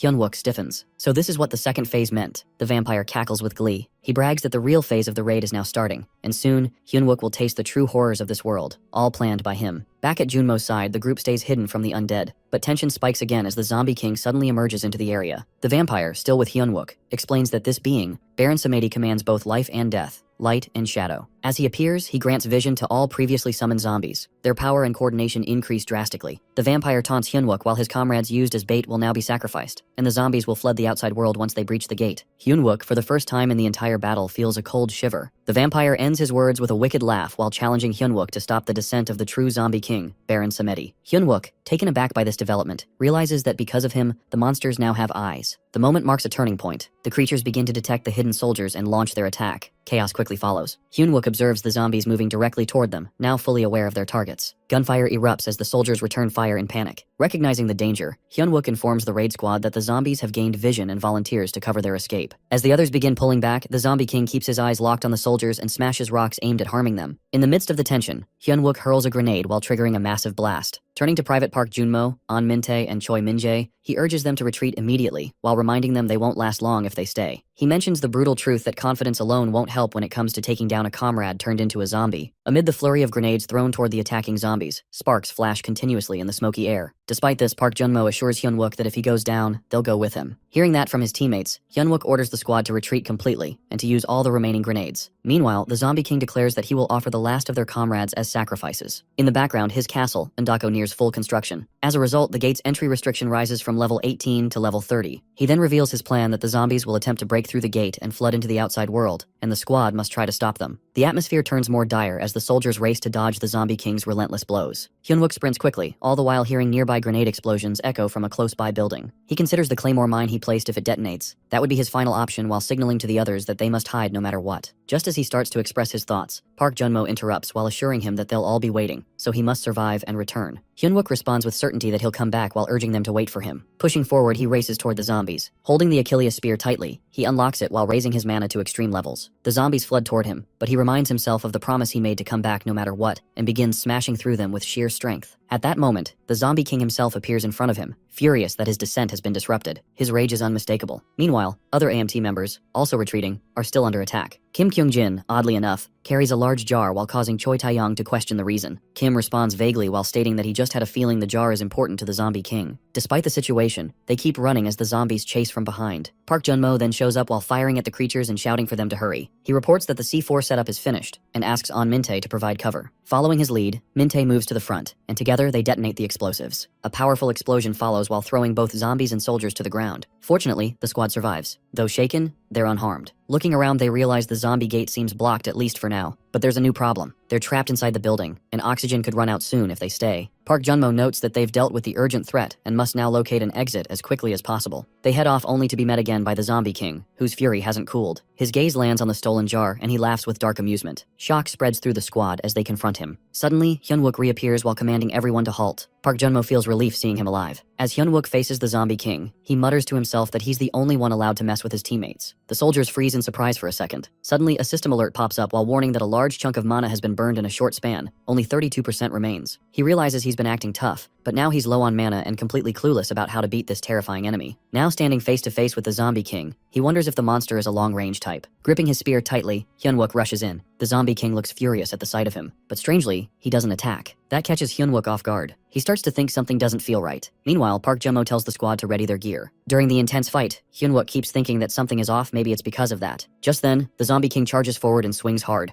Hyunwook clenches his teeth but gets slammed and falls hard to the ground. Anger fills him as the squad stares in shock. Quickly recovering, he tosses mana potions to the others. Rising to his feet, he walks toward the zombie king again, while gripping the Achilles spear tighter than before. He reignites its power, although he's running dangerously low on mana. Then, he calls for An Min-tae to defend the front line. With him blocking ahead, Hyunwook gulps down a mana star, which temporarily boosts his energy for 5 minutes. With renewed energy, he challenges the zombie king. Activating a smash skill with his spear, he drives it straight at the monster. But the zombie king grabs the weapon mid-air. Hyunwook instantly realizes the problem, that it's the barrier. If he keeps wasting attacks blindly, he'll lose all his gear. And with the squad depending on him, he can't afford to back off and look for a weakness. The soldiers stay behind their shields while holding off the monster's pressure. Hyunwook starts thinking again that if the descent isn't fully complete, there has to be some weak spot. But where? Just then, Kim Kyung-jin stands with a sword in hand. Park Junmo approaches while asking where the sword came from. He warns him not to mess with dungeon items, since their effects are unknown. Kim calmly responds that they don't have a choice anymore. Even Hyunwook can't leave them behind. Someone has to act. Right as the zombie king charges at them, Park Junmo quickly tells Kim to stab. Jinwo slammed his sword into the creature's heart, and the monster fell to its knees. Hyunwook looks at his team and asks if they're okay. Park Junmo confirms they're all holding up. but Hyunwook remains confused about what's really happening. Then, they all notice the Zombie King, now sitting and seething in rage. He spots a jar, one that Kim had snatched earlier. At the same time, Hyunwook sees the sword stuck in the monster and wonders whether it struck the heart or lungs. The Zombie King lets out a deafening roar, so loud the squad can't even hear themselves think. A warning appears again. The forced restart of the descent of the Zombie King, Baron Samedi, has begun. A new alert pops up that the spirit of incomplete death is flowing through the Zombie King, and the level cap has jumped to 53. Then, it all clicks for Hyunwook. The jars work just like the canopic jars from Egypt, vessels that store a mummy's organs. If this monster is like that, then the heart must hold his spirit. That's the weak point. With the barrier up and the king distracted, now's his shot. Pulling out Fail Not, Hyunwook locks in on the heart and takes aim. But as the arrow flies, the Zombie King's wounds start healing rapidly because of the descent effect. Still, Hyunwook doesn't back down. He thinks this healing won't last. He charges once more with the Achilles spear and focuses all his strength. This weapon will wipe out that annoying regeneration, he believes. As the spear slams into the monster, the Zombie King howls in agony. That's when he notices a strange metal closing in fast, and he knows, deep down, this time, he's in serious trouble. As he notices An Min-tae, he questions what he's up to and orders him to activate the shield. Following the command, An Min-tae casts the shield to block the Zombie King's fierce blows, using it as cover. Hyunwook joins him behind the barrier, and An Min-tae checks if he's doing okay. Observing his ability in action, Hyunwook is taken aback and wonders about the skill. An Min-tae explains that ever since entering the dungeon, his level has been rising rapidly. The last time he stopped the Zombie King's attack, he leveled up and finally unlocked the shield skill. Just like Hyunwook once mentioned, the world standard no longer applies. While he continues speaking, a system alert pops up while letting him know that a level 1 magic shield has been granted. Hyunwook, however, questions how he could rely on an untested skill that might have gotten him killed. An Min-tae responds that he just wanted to protect him. In return, Hyunwook admits he gets it, but reminds him it's his own duty to shield the rest, so he shouldn't push himself too hard. An Min-tae shows gratitude, but Hyunwook shrugs it off while saying he should save the thanks for when they all make it out alive. As the battle presses on, another alert suddenly appears that the descent process has been interrupted. The Zombie King now looks more intense than ever. A further warning signals that an incomplete spirit of death is spreading through his body, and soon it will pull him back into death. The creature lets out a monstrous growl. Still, despite his condition worsening, he charges forward while suggesting that this might be his final attempt to drag them down with him. Thinking quickly, Hyunwook tells Choi Taeyong to block the Zombie King's view with continuous fire. Choi doesn't hesitate and starts shooting non-stop. Meanwhile, Park Junmo encourages the raid squad to use distraction tactics until Hyunwook regains his mana. Hyunwook tries to stop them from risking too much, but Park insists that they'll buy him some time while leaving the final strike to him. Hyunwook's mana slowly begins to recover as Choi Taeyong keeps firing. However, he soon announces he's out of bullets. At that moment, Hyunwook rushes in and gets the monster's attention while claiming himself as the true opponent. He recalls the only way to defeat the Zombie King is to destroy his organs stored in 3 canopic jars: his liver, heart, and eyes. With a deafening roar from the monster, Hyunwook closes in for the finishing blow. He pulls out the Fail Not and strikes the creature's eye. He mocks the creature's disgraceful behavior while urging him to carry himself like a true king. Then, using the Cloud Blade, he delivers the final slash that ends the Zombie King's reign. A system message appears while congratulating him for slaying the enemy. Everyone freezes, stunned that the monster has truly been defeated. Then, cheers erupt that the raid was a success. Hyunwook receives a new item, the Crown of Light and Darkness, which he doesn't recognize from his past life. Even more curious, it seems to possess a unique trait. Suddenly, a danger alert flashes. The destruction of Indako, the Zombie King's stronghold, has begun. One soldier yells to Hyunwook while snapping him out of his thoughts. He realizes they haven't even gathered loot or points yet, but there's no time. He urgently warns everyone to evacuate. The troops rush out while moving quickly through the collapsing fort. Another notification confirms that the raid is complete and the gate will shut soon. They all sprint toward the exit while trying to make it before it closes. Hyunwook shouts out while urging them to move faster as the gate starts shrinking. Outside, Catherine is in the middle of a conversation with her guildmate, who brings up concerns about party level requirements for the raid, while saying every member must be at least level 53. She also questions whether going solo as Blue Flower Guild might backfire if the Gugwon group withdraws support. They're caught off guard when they spot the gate starting to shut, and then, one by one, the AMT troop bursts through. Hyunwook flies out just in time as the gate seals behind them. Relief floods the group that they made it out alive. Hyunwook gathers the group and praises them for their efforts while confirming the Red Gate raid is complete. Everyone celebrates, overwhelmed by success. Watching from a distance, Catherine becomes furious. She can't believe they cleared the Red Gate. She wonders who Hyunwook really is. Back inside the ruined fort, Kim Taesop roams around. After receiving the gate clearance message, he had rushed there, but now he can't find the gate. Confused, he searches for the exit, convinced it was right there. Suddenly, a vampire steps out from the shadows behind him. At first, Kim assumes he's a human from the rescue team and tries to speak with him while asking for the way out. But the vampire lunges forward with intense bloodlust while revealing his true intentions. He slaughters Kim Taesop without hesitation, his mind consumed by thoughts of Hyunwook. The vampire vows to take everything Hyunwook holds dear and paint it all with blood. At the same time, Hyunwook gives clear orders for the raid squad to line up in double file. Quickly, they arrange themselves in an organized line while looking like a polished crew. He then walks toward Catherine. As he approaches, she immediately wants answers. She asks about their own team. Hyunwook explains that by the time they entered the gate, everything had already gone wrong. Catherine listens, and then points out that he seems to be claiming success all on his own. Hyun-wook responds calmly while hinting that the upcoming gate analysis will confirm the truth. Naturally, his calm words upset her. Her voice grows sharper as she demands to know who he really is. She asks whether he's truly an F rank, clearly shaken by his unexpected strength. He meets her glare and calmly questions if she really thinks his success was only luck. In return, she expresses doubt and says she'll believe everything once the results are out. Then she suddenly changes the topic and asks if he happened to see a spear-type item inside, possibly something their zombified Blue Flower Guild member carried, or maybe an item from the dungeon's treasure house. Her question triggers a memory in Hyun-wook. He recalls shouting for everyone to evacuate as the castle collapsed. During that moment, he had seen an item marked with the indomitable steel body and had taken it. However, back in the present, he lies and tells her he didn't see any spears. Instantly, she looks stunned. She had been confident that something like that was inside. She insists there must have been one. But as she keeps pressing him, Hyun-wook interrupts and accuses her of switching topics too often. He implies she's avoiding their bet, and even teases her title while calling her the Great Department Head of Seoul's Blue Flower Guild. He asks if she's trying to back out of her promise. Frustrated, she shouts again. Her emotions spike, and Hyun-wook steps back slightly. He comments that she seems out of sorts and offers to return later to settle things. But before he can leave, she grabs his wrist tightly. She cries out that he should join the Blue Flower Guild right now and promises he'll receive the best treatment in the industry. For a moment, he pauses, thinking she only wants to grind him down and control him. Suddenly, a soldier announces the arrival of the 3rd AMT Brigadier General. Everyone salutes Corporal Hyun-wook. Choi Jung-chul walks in with a smile when he spots both Hyun-wook and Catherine together. He wastes no time and questions whether Catherine is trying to snatch away a key soldier before his discharge. Catherine quickly responds while claiming she only gave a suggestion. But Choi Jung-chul presses further. He asks if Blue Flower violated rules and arranged a separate raid. His words leave her in disbelief. She denies it, but he continues while bringing up the Gugwon Group 2 issue and claiming Blue Flower has overstepped multiple times. Then, he announces that he'll file a formal complaint with the Blue Flower Guildmaster. He adds that an official document about this should also be sent to other guilds for discussion. Catherine clenches her fist so tightly in anger that blood starts dripping from her hand. Soon after, Choi Jung-chul and Hyun-wook head into a private room. There, the Brigadier General bursts into laughter and praises Hyun-wook for achieving 100% contribution in the raid. He admits he never saw it coming and can't wait to witness the Blue Flower Guildmaster's reaction. Hyun-wook observes how much the man enjoys watching Blue Flower fail just this once. Moments later, Jung-chul compliments him again and says it's his first time encountering someone like Hyun-wook. In response, Hyun-wook humbly mentions that he didn't do it alone, and that his squad was with him the whole way. He begins to bring up the promise, but Jung-chul cuts him off with another compliment and announces that every squad member will be promoted by 1 rank. He also grants Hyun-wook the chance for a rank reevaluation. Hyun-wook feels uneasy about the older man's sly generosity. Still, he expresses thanks for the promotions, the rank reevaluation, and the promised reward. He uses formal words, but inside, he knows how clever this man really is. Jung-chul watches him closely and asks what he truly wants. Without hesitation, Hyun-wook asks for divine-powered weapons for his entire squad. Jung-chul is clearly shocked by this. He turns toward Hyun-wook and reminds him that the zombie gate has just ended, and yet he's already making such a bold request. Meanwhile, in another area, a young boy bursts into a room and shouts some shocking news that the support squad has cleared the level 53 red gate all on their own. A nearby soldier scoffs while thinking it's nonsense, but the boy insists it's true, even revealing that Corporal Hyun-wook received a scouting offer from Blue Flower. The soldiers in the room are stunned. One of them points out that this might mean Hyun-wook has surpassed Sergeant Choi Young-hoon. Another adds that once Sergeant Choi returns, they'll need to settle it with a match to see who the true ace is. At that same time, the returning support squad is resting together while talking among themselves. One soldier shares how all the attention feels like a burden. Another agrees while saying they were ignored before, and now it's hard to adjust to being noticed. Someone brings up Park Junmo while wondering why he doesn't seem to be affected by all the attention. They glance over and see him happily speaking with a group of girl soldiers while bragging about the raid. He tells them about the moment when Hyun-wook ran out of mana but still stepped forward to stop the zombies. One girl asks how the rest of the squad got so strong, and Junmo proudly says it's thanks to Corporal Hyun-wook's special training. Elsewhere, Hyun-wook is alone in a room while eating quietly. Suddenly, someone bursts in. It's Private Lee Won-suk. He introduces himself and says he has business with the support squad. He quickly falls to his knees and begins crying. He begs Hyun-wook to forgive him and pleads for a second chance. Hyun-wook doesn't turn to look at him. He wonders why Won-suk had to come in now, of all times. But Won-suk remains on the floor while sobbing. A system notification pops up that Hyun-wook is now digesting the Crown of Light and Darkness, which he had consumed earlier. Eventually, Hyun-wook stands and looks at Won-suk. Though he doesn't like him, he realizes the soul wave is coming. Most squads won't survive it. Even one more fighter could make a difference. After thinking it over, he tells Won-suk he'll accept him. Won-suk stares in disbelief, overwhelmed with happiness. But Hyun-wook's expression turns serious. He grabs Won-suk by the collar and warns him to prepare to die. Won-suk looks lost. He doesn't understand what's happening. He stammers and tries to confirm what he just heard. But Hyun-wook shoves him down and growls that it doesn't matter whether he heard it right or not. Won-suk keeps begging while calling Hyun-wook's name, because he wants to survive. Meanwhile, in a dark place, the vampire stands silently. Someone storms in, furious while yelling about all the items lost because of his failure. The man accuses him of not completing a simple gate test. The vampire hangs his head and apologizes. A strange girl appears beside him. She speaks in a creepy voice and says that usually, someone like him would be left to starve and die. but this time he's lucky. They've been summoned. She licks her lips in a strange, monstrous way and grins with excitement. She whispers that soon, blood will cover the entire Soul region. Finally, the Soul Wave is about to begin. Kaibek Jun, the Guildmaster of Great Mountain, is on a call with the Guild Chairman while reassuring him that his judgment is accurate. He brings up the recent failure of the candidate at Soul Station and mentions that plans are already in motion. Moreover, he's already gathering forces through contacts in the black market. He is determined to track down the key, no matter what it takes. He mentions that the small-time thief seems to use fire in combat, which leads him to believe the person is likely part of AMT. With that in mind, he's planning to trigger 4 gates during the upcoming Soul Wave and then split them up. Afterward, some of his loyal enforcers will be sent to wipe out the 1st AMT battalion. Trying to ease the chairman's concerns, he reassures him not to worry about the situation in Korea. Once the call ends, he turns to the slaughterers while telling them that they've now got fresh prey. One of the vampires, eager for action, asks for orders. He responds that their task is to raid the 1st battalion of Namsan AMT as soon as the wave kicks off and to eliminate everything that breathes. When the vampire checks if there's any specific strategy to follow, he simply mentions they're free to handle it however they like. Their mission is clear: to begin with the military unit and erase Seoul from South Korea's map. Over at the 3rd AMT Brigade's 1st Battalion, the battalion commander begins the promotion ceremony with a formal salute to Hyunwook and 6 other soldiers who've just received orders for a 1-rank promotion. Following that, every soldier in the unit returns the salute in unison while standing tall with pride. The commander then praises them all for their outstanding service and offers his congratulations. Hyunwook nods while giving a quick word of thanks. Soon after, the commander remarks that he's always held the belief that if every soldier and officer carries out their responsibilities properly, they can build a healthy and unified barracks culture, one that leaves no one behind. Hearing this, Hyunwook can't help but think the commander is diving into another one of his trademark long speeches. Still, the commander continues while expressing how their strong military discipline has turned his beliefs into reality, and how genuinely proud he feels. But just then the flow is interrupted. The commander gets a call, his tone sharpens, and he brings up someone named Kaido. He mentions that he'll head over immediately, and then directs the 2nd platoon leader to take charge and finish the promotion ceremony in his place. The platoon leader steps in without hesitation and keeps the event moving. At that moment, Hyunwook starts to wonder that could this Kaido be Okita Kaido, the Sword Saint assassin who once killed Sword Saint Guk Seongpyo? Memories from his previous life begin to surface. Back then, after receiving intel about Kaido's illegal entry through Busan port, Commander Kim Kang-seok had left the battalion to go after him. Sadly, during that absence, 2 vampires wiped out the entire 1st AMT battalion. It's clear now that the past he remembers has begun to repeat itself. As thoughts swirl in his mind, the 2nd platoon leader continues with the ceremony and reads out the results of the rank advancement. An Mintae, Choi Minjae, Choi Taeyong, Park Seungmin, and Kim Kyungjin are all promoted to D rank. He instructs them to inspect their awarded weapons and make sure to register them at the local branch office. Everyone quickly complies. While the others celebrate their progress and enjoy the moment, Hyunwook quietly wonders whether the future he remembers is about to replay itself, and whether this time, he'll be able to survive what's coming. One of the soldiers then mentions it feels like they could achieve even more, while wondering how amazing it would be if someone got promoted by 2 ranks at once. Meanwhile, Hyunwook notices Corporal Park Junmo and checks if he's alright. Junmo responds that he's fine, though he had expected things to turn out this way. He adds that unlike the others, he isn't able to raise his level easily, even though he also received a reward and a high-grade weapon. Afterward, everyone begins examining their new weapons. When Hyunwook opens his own box to check his, the soldiers behind him question whether the items inside are actually pegs instead of a proper weapon. That moment makes Hyunwook realize that all his preparations are already complete. Worrying now serves no purpose. He understands that he has no option but to face whatever lies ahead. Whatever the future throws at him, he's ready to crash into it, crush it, and consume it. Still, he feels deeply let down by what he received as a reward. Then his memory drifts to a few days later at the Namsan guard post. While they're on duty at their stations, Park Junmo casually brings up that it seems like they're getting assigned night duty way too often these days, joking that they've become easy targets again. Hyunwook quietly thinks to himself that maybe it's a good thing the incident hasn't happened yet. Perhaps the changes he made weren't enough to alter the course of the wave. If that's true, then the screen event, the one that will unleash chaos on Seoul, is set to begin today. As they continue standing watch, Park shares that just thinking about the upcoming reward vacation and seeing his grandmother again is keeping him awake at night. He insists he's being completely honest. In response, Hyunwook asks if he trusts him. Without hesitation, Park answers that he does, fully and without doubt. Then, Hyunwook tells Park Junmo that they're leaving their post from this moment. Park is stunned to hear that. Just then, a woman walks over and asks An Mintae and Park Junmo if they're staying awake. They both answer that they're not sleeping. She casually brings up how they've been getting assigned night duty way too often lately, and checks if they're doing alright. Park responds that he's fine. After that, he adds that Hyunwook mentioned this is also part of their training, so they didn't really have a choice. The woman responds with a light comment, saying that Hyunwook clearly believes in their abilities, which is why he gives them such tasks. She encourages them to stay strong. Park thanks her for her words and says he'll do his best. She jokes with a smile that they better stay positive, or she'll kill them herself. They laugh it off and nod along. But suddenly, something unusual catches their eyes. Strange creatures start approaching from a distance. Right away, Hyunwook raises his voice while warning it to halt and raise his hand, and adding that he'll fire if he get any closer. He also shouts that if he is a civilian, he must not take another step. However, as he looks more closely, he realizes these are not people, they're monsters. Without delay, he pulls the trigger and drops the creature, which collapses to the ground. The other soldiers freeze in shock, unable to believe what just happened. Hyunwook, though still standing, is also shaken by the sight. But before they can recover, they spot a whole group of monsters charging toward them. Without wasting a moment, Hyunwook orders everyone to open fire. Then he calls Park Junmo to move to the doorway quickly. As soon as Park gets into position, Hyunwook casts a magic shield, and the wave of monsters is blasted away in all directions. At that moment, it hits him that this is it. The terrifying soul wave has begun. CO Yoonha is seated in the executive's official residence lounge while focusing on her laptop and tracking patterns in military figures under regulation and particular oversight. As she is analyzing the data, an odd sensation washes over her. Prompted by instinct, she steps out of her room, activates her skill Holy Night, and then carefully pushes the door open. At that moment, a chilling scene unfolds before her eyes that numerous snakes slither through the space while grabbing the military executives. The sight leaves her startled. As she tries to grasp the situation, a vampire suddenly appears in front of her. Caught off guard, she is struck by his sudden blow and collapses onto the ground, injured. With a cold tone, he remarks that he has finally located her, the third daughter of the Holy Night Order's captain. He keeps attacking her without pause, but she gathers her strength and lands a solid kick on his face while sending him staggering back. Without hesitation, she follows up with a series of fierce hits while forcing him to retreat even further. Though wounded, she questions his identity while wondering if he might be a player. While observing him, she realizes that the parts of his body touched by her holy energy were scorched, and yet, his recovery speed is impressive. This makes her wonder who he truly might be. He, however, responds with indifference while claiming there's no purpose in learning his name since her fate is sealed. Despite the threat, a smirk lingers on his face. He remarks, almost playfully, that it's unfortunate to end the life of someone so beautiful. Before she can react further, her eyes widen in disbelief. Just behind her, a gate has appeared, and with it, a wave begins. The vampire then questions if she's truly lost in thought while he's standing right in front of her. Without giving her time to respond, he strikes her with a heavy rope-like weapon, and then seizes her by the neck. He remarks that he's well aware of her pride, but warns that she should be more aware of her surroundings before showing such confidence. Now pinned to the ground, her neck still trapped in his grasp, she starts to think that without any weapons on her, she has no way to fight back. At that moment, he mentions that although he would enjoy dragging the fight out longer, he's pressed for time and intends to end it quickly. Even as her vision begins to blur, she realizes she cannot afford to pass out here. She must resist, no matter what. But her strength is slipping fast, and consciousness begins to fade. Just then, as the vampire moves in for the final blow, Hyunwook suddenly appears. His unexpected arrival makes the vampire pause, clearly irritated by the interruption. With his grip broken, Yuna falls from his hold and starts coughing while struggling to catch her breath. Between gasps, she asks Hyunwook why he's here. Calmly, he explains that he came to save her. His words leave her briefly stunned. Meanwhile, the vampire watches their exchange with growing fury. He snarls in frustration while accusing them of acting as if he isn't even there. He compares them to someone from a past encounter who showed similar disrespect, an insult he hasn't forgotten. His hatred for military officers becomes clear as he expresses his disgust while calling them rats. However, Hyunwook stays composed and firm. He declares that this time, the vampire won't be getting away. That only fuels the vampire's rage further. The monsters keep forcing their way through the gate, their numbers growing steadily. Inside, the soldiers start exchanging thoughts while mentioning that the rapid response unit should arrive shortly. At the same time, those stationed near the entrance begin to worry while fearing the door might collapse any moment under the pressure. Just then, a lady steps forward while offering support. She calmly assures them that she'll handle the mana flow and encourages them to grit their teeth and endure just a bit longer. Her presence brings a brief moment of hope. Soon after, the rapid response unit finally arrives, moving swiftly into their assigned A2 formation. As they take position, the goblins appear stunned by the unit's sudden arrival and precision. Meanwhile, a lady vampire suddenly shows up, her tone casual yet chilling. She wonders aloud why the zombies are still lingering. As she steps into view, all the soldiers freeze in shock while recognizing her terrifying presence. Amid the tension, some soldiers whisper to each other in panic while realizing that even the rapid response unit didn't manage to scream before being taken down. Fear starts to spread among them as they begin to think they won't survive this. With a cold smile, the lady vampire mocks their reaction. She notes their silence and calls them dull while claiming that if they're that boring, then they don't deserve to live. Her words send another wave of dread through the troops. But then, unexpectedly, she notices Choi Young-jun approaching, calmly making his way through the swarm of monsters, casually sipping rum. She feels genuinely surprised when she sees Choi Young-jun. But just as he lifts his rum to take a sip, one of the monsters suddenly smashes the bottle from his hand while shattering it into pieces. At that moment, his irritation clearly shows as his drink is completely gone. Annoyed, he turns to the monster while questioning if it's truly responsible for ruining his drink. Without waiting for an answer, he bursts forward with explosive speed while cutting down every monster that stands in his path. The sheer intensity of his movement leaves the vampire stunned, caught off guard by his overwhelming strength. Once the area clears, Choi Young-jun faces her and casually asks if she's the leader, then demands to know how she plans to make up for his lost rum. She watches him with interest while finding his attitude entertaining. With a slight grin, she remarks that he must be very confident in his speed. Then, she adds that with someone like him, maybe she can finally enjoy herself after a long time while suggesting they should have some real fun. However, before she finishes, he suddenly appears right behind her and calmly tells her to simply pay for the rum. Startled, she reacts with a powerful strike, but Young-jun meets it with a sharp defensive move while blocking her attack. Witnessing the clash, the surrounding soldiers begin to cheer quietly, their spirits lifting now that he's finally on the scene. Finally, Choi Youngjun looks at the vampire with a firm expression and remarks that if she doesn't bring back his rum, he'll be cutting off something else, and that will be how he settles the debt. The vampire becomes startled after recognizing him. She nervously asks if he is truly Choi Youngjun, since she had heard he had been deployed elsewhere. In response, Choi Youngjun explains that he was ordered to do something, he completed it, and now he is back. Then, without any concern, he repeats his question about the rum. This casual attitude frustrates the vampire girl, and in anger, she calls him insane. Immediately after, she attacks Choi and shatters the weapon in his hand. Then, she turns her rage on the other soldiers and strikes them too. As a result, several of them fall to the ground, and even Choi loses balance for a moment. Nevertheless, he quickly regains his strength. As she dashes toward him again, she wonders when he had moved into that position. At that moment, Choi Youngjun grumbles about losing his buzz because of her. He blows on his knife to power it up and requests a bayonet. Just then, a soldier warns that a normal bayonet may not be effective against her. Another soldier adds that she appears to be a vampire. Choi becomes confused and points out that zombies don't talk, so she can't be one of them. While they are talking, the vampire girl sneaks behind them silently while gripping her sword tightly. She looks furious and thinks to herself that Choi Youngjun's strength proves why people call him a strong candidate for the next sword saint. Therefore, she decides to fight him using her top speed. She challenges him to try stopping her if he can even see her movement. Suddenly, a girl soldier notices the vampire and shouts a warning. Choi immediately turns around and realizes that the vampire is right behind him. Luckily, he blocks her attack just in time and counterattacks. At the same time, the soldiers begin to panic while thinking they might be the next target. However, Choi protects them all and slams the vampire against a wall. He then explains that he was trying to control his body's pace to stay drunk longer, but now the buzz is completely gone. While looking at her, he questions how she plans to take responsibility for ruining it. On the ground, the vampire grows nervous. She realizes that Choi is much stronger than she expected. Eventually, she admits to herself that she can't take him alone and needs to flee, so she turns to run. Meanwhile, Choi begins to speak while saying he has a question now that he's sober. Before he can finish, she runs off while thinking she must meet the other slaughterers and find a way to defeat him. Unexpectedly, Choi Youngjun appears behind her and questions what she's doing. While she keeps running, he quickly strikes again. Their battle restarts, and he attacks with full force while causing her to crash hard onto the ground. As she lies there in pain, Choi wonders aloud how someone who isn't a zombie could be controlling them. Then, while watching her struggle, he observes that she probably won't answer him. He questions whether she's even a human. Soon after, when he sees she has lost consciousness, he tells her to take a nap and promises to ask his questions once he finishes cleaning up. After that, he stands and orders the soldiers to tie her up. He informs the vice platoon leader that he will report back after he is done clearing the area. She agrees while telling him to eliminate the enemies first and report later. At that point, one soldier runs forward and offers Choi a holy power weapon while explaining that it will be more effective. However, Choi refuses the offer. The soldier insists while warning that enemies like her won't die from ordinary weapons. Even so, Choi smirks and explains that it's not fun if the enemies die too easily. He tells them to aim lightly and make the fight more challenging. Then, he walks off to face the remaining monsters. Meanwhile, the soldiers quietly watch him leave. One of them comments that Sergeant Hyunwook's personality seems a lot like Choi Youngjun's. The other one replies that it's terrifying every time either of them smiles that way. Soon, Choi arrives at another battlefield where a vampire is waiting and greets him in a mocking tone. He claims that this time the vampire won't be able to escape. The vampire becomes furious upon hearing Choi's voice and starts cursing him. Without delay, they begin to fight, both using weapons with great power. During the battle, Choi destroys the ropes formed by the vampire's powers. Hyunwook warns the platoon leader that monsters are coming out of the gate and heading for the barracks. He urges them to secure weapons and protect the soldiers. The platoon leader responds by identifying the enemy as a vampire and wonders aloud how to fight back without holy power. Hyunwook explains that trying to fight and protect someone at the same time would only put them at a disadvantage. They definitely need a holy weapon. After thinking it through, the platoon leader recalls how well Hyunwook has performed up to now. Then she firmly orders her troops not to die while giving a strict command. Back on the battlefield, the vampire shouts at Hyunwook while saying they should have fought together instead of sending someone else. Hyunwook, however, keeps smiling without a trace of fear. He joyfully says it's great that the vampire is still alive. This confuses the vampire, so he explains that if he's still breathing, then it means his boss doesn't know about him. He guesses that the vampire must have survived by reporting his failure as just a small mistake. These words infuriate the vampire even more. Hyunwook then adds that he has been annoyed for a long time about letting the vampire escape and promises to finally end it properly this time. Upon seeing his calm confidence, the vampire warns him not to take him lightly. Right after, he transforms into a monstrous figure and declares that with his new equipment, he is on a completely different level than before. He mocks the holy power beads while calling them useless. He proudly shouts about his expensive mana tanks and swears that Hyunwook won't even be able to touch him now. He threatens to tear him apart all by himself. In response, Hyunwook activates his special item, the Crown of Light and Darkness, and releases his Aura Saint. His weapon instantly transforms into a giant holy power weapon. Watching this, the vampire becomes shocked and starts thinking that Hyunwook just turned a useless item into a divine weapon out of nowhere. Finally, Hyunwook looks straight at the vampire and declares that today, he will tear him apart with holy power. With a smile on his face, he prepares to end the fight. As he listens to the vampire talk so much, he guesses that the enemy must be scared. Because of that remark, the vampire becomes furious and threatens to rip apart Hyunwook's mouth. Right after that, their battle begins again. They both pull out their weapons and start attacking each other with full force. Then, the vampire swings his long rope while aiming it at Hyunwook. At that moment, Hyunwook realizes that if the attack hits him directly, he will probably die. Now he finally understands why the vampire looked so confident earlier. However, in close range, Hyunwook figures out that the whip's advantage turns into a weakness. Even though the vampire stands there with a confident grin, Hyunwook doesn't back down. Instead, he uses his weapon to slice through all the ropes flying at him. While doing so, he thinks about the skill called Indomitable Steel Body and tries to land an attack. Unfortunately, he still gets hit and falls to the ground. However, he refuses to stay down. So he used skill combo and pushes himself back onto his feet. After that, he starts running. When the vampire sees him retreating, he mocks him with confidence while saying that after all the bragging, now he is running away. He dares him to open his mouth again. At the same time, Hyunwook keeps thinking seriously. He realizes those armored tentacles weren't expected. They blocked his close-range attack by sneaking through the whip's weakness. Because of this, Hyunwook starts thinking fast. If things continue like this, his final long-range move, Fail Not, may be stopped. So even though it will use a huge amount of mana and leave him exhausted, he decides that he must switch to the Achilles Spear. While he's preparing, the vampire rushes at him and yells that he should keep running until he is dead. Meanwhile, Hyunwook keeps dodging for his life. Then, the vampire throws his rope again and shouts to unlock while trying to trap him. Although Hyunwook is doing everything he can to survive, it becomes clear that he might not be able to escape this time. Now, he starts realizing the vampire is using a powerful mana tank built into his armor. It seems this enemy came completely prepared and already figured out his weak points. Also, with other vampires nearby, Hyunwook knows he cannot waste all his mana fighting just one of them. At that moment, the vampire notices Hyunwook hesitation. So, he grins and taunts him again. He asks if Hyunwook now realizes how helpless he is. He dares him to open his mouth like before. Still, Hyunwook keeps thinking calmly. If that's the case, then he knows he needs help.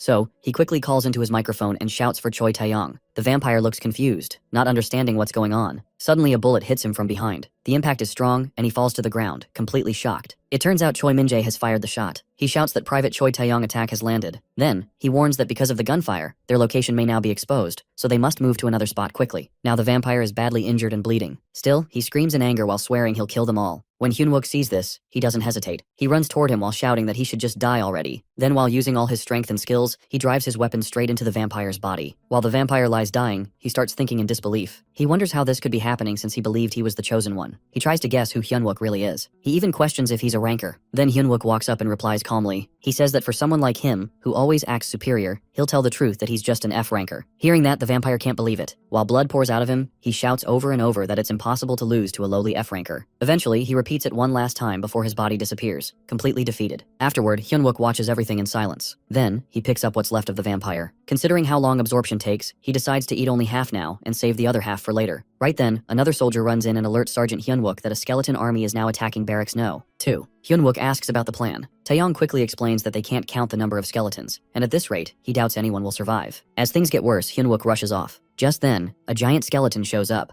and even more skeletons arrive alongside him. He screams that he will wipe out all the low-rank skeletons. All of a sudden, waves of skeletons appear and head straight toward the soldiers. One of the soldiers sees them and starts shouting as they are attacked. Blood splashes everywhere, and they even tear the soldier's head from his body. Meanwhile, Kim Se-hee watches the horror and realizes that the platoon leader has also been killed. The girl quickly turns to Sergeant Kim Se-hee and cries out that without the noble phantasm, they don't have enough mana. She warns that the monsters are forcing their way inside. Even though the situation is critical, Kim Se-hee stays focused. She tells the others to stay calm and not panic. She reminds them not to fire wildly, but instead to concentrate their firepower on one target and blast through. Then, someone brings up the armory. They explain that it's still locked because the platoon leader had the keys. Kim Se-hee doesn't hesitate. She replies that they must destroy it or melt it if needed. Whatever it takes, they must open it. She insists they can survive and encourages everyone not to give up. At that moment, someone spots more skeletons climbing the walls. A girl warns Kim Se-hee that they are getting inside. So Se-hee yells for everyone to get away from the windows immediately because it's dangerous. Right then, Hyunwook finally reaches the scene. When he sees the huge crowd of skeletons, he curses under his breath. He realizes there is someone inside Barracks No. 2 they can't afford to lose. Deep in his heart, he hopes that Kim Se-hee is still alive. Inside the barracks, Se-hee stands in place. However, she doesn't notice the massive skeleton behind her. Just in time, Hyunwook sees the danger and shouts Se-hee's name. At the beginning, Oh Kangmok quietly wonders whether they really need to open the gates in order. He thinks that if they just rush in all at once, they might finish quickly. In response, Carol calmly shares that she only holds on to the hope of survival. Naturally, this confuses him, and he immediately questions what she truly means. Then, Carol explains with a cold tone that humans seem adorable when their hope gets crushed. Soon after, the captain brings up an update to Carol while pointing out that it appears the entire infiltration team is already dead. This revelation completely shocks the vampire Oh Kangmok. Right away, he turns toward both of them while demanding an explanation. The captain calmly continues while explaining how they had removed all communication devices and functioning cameras during the mana scattering and reached the rendezvous point, but no one showed up. A moment later, Oh Kangmok reminds him that they earlier claimed the Mountain Army and Sword Saint candidate weren't present. In response, the captain admits that this was what they had believed before the infiltration. However, Oh Kangmok doesn't stop there. He questions again, this time about the girl Seo Eunha, who who is the daughter of the Holy Knight Order's captain. The captain replies that at this point, they can only assume she's much stronger than they originally expected. Right then, Carol suddenly tells Kangmok to head down himself and wipe out the military command. Hearing this, he becomes furious. As his anger boils, he storms off to another area.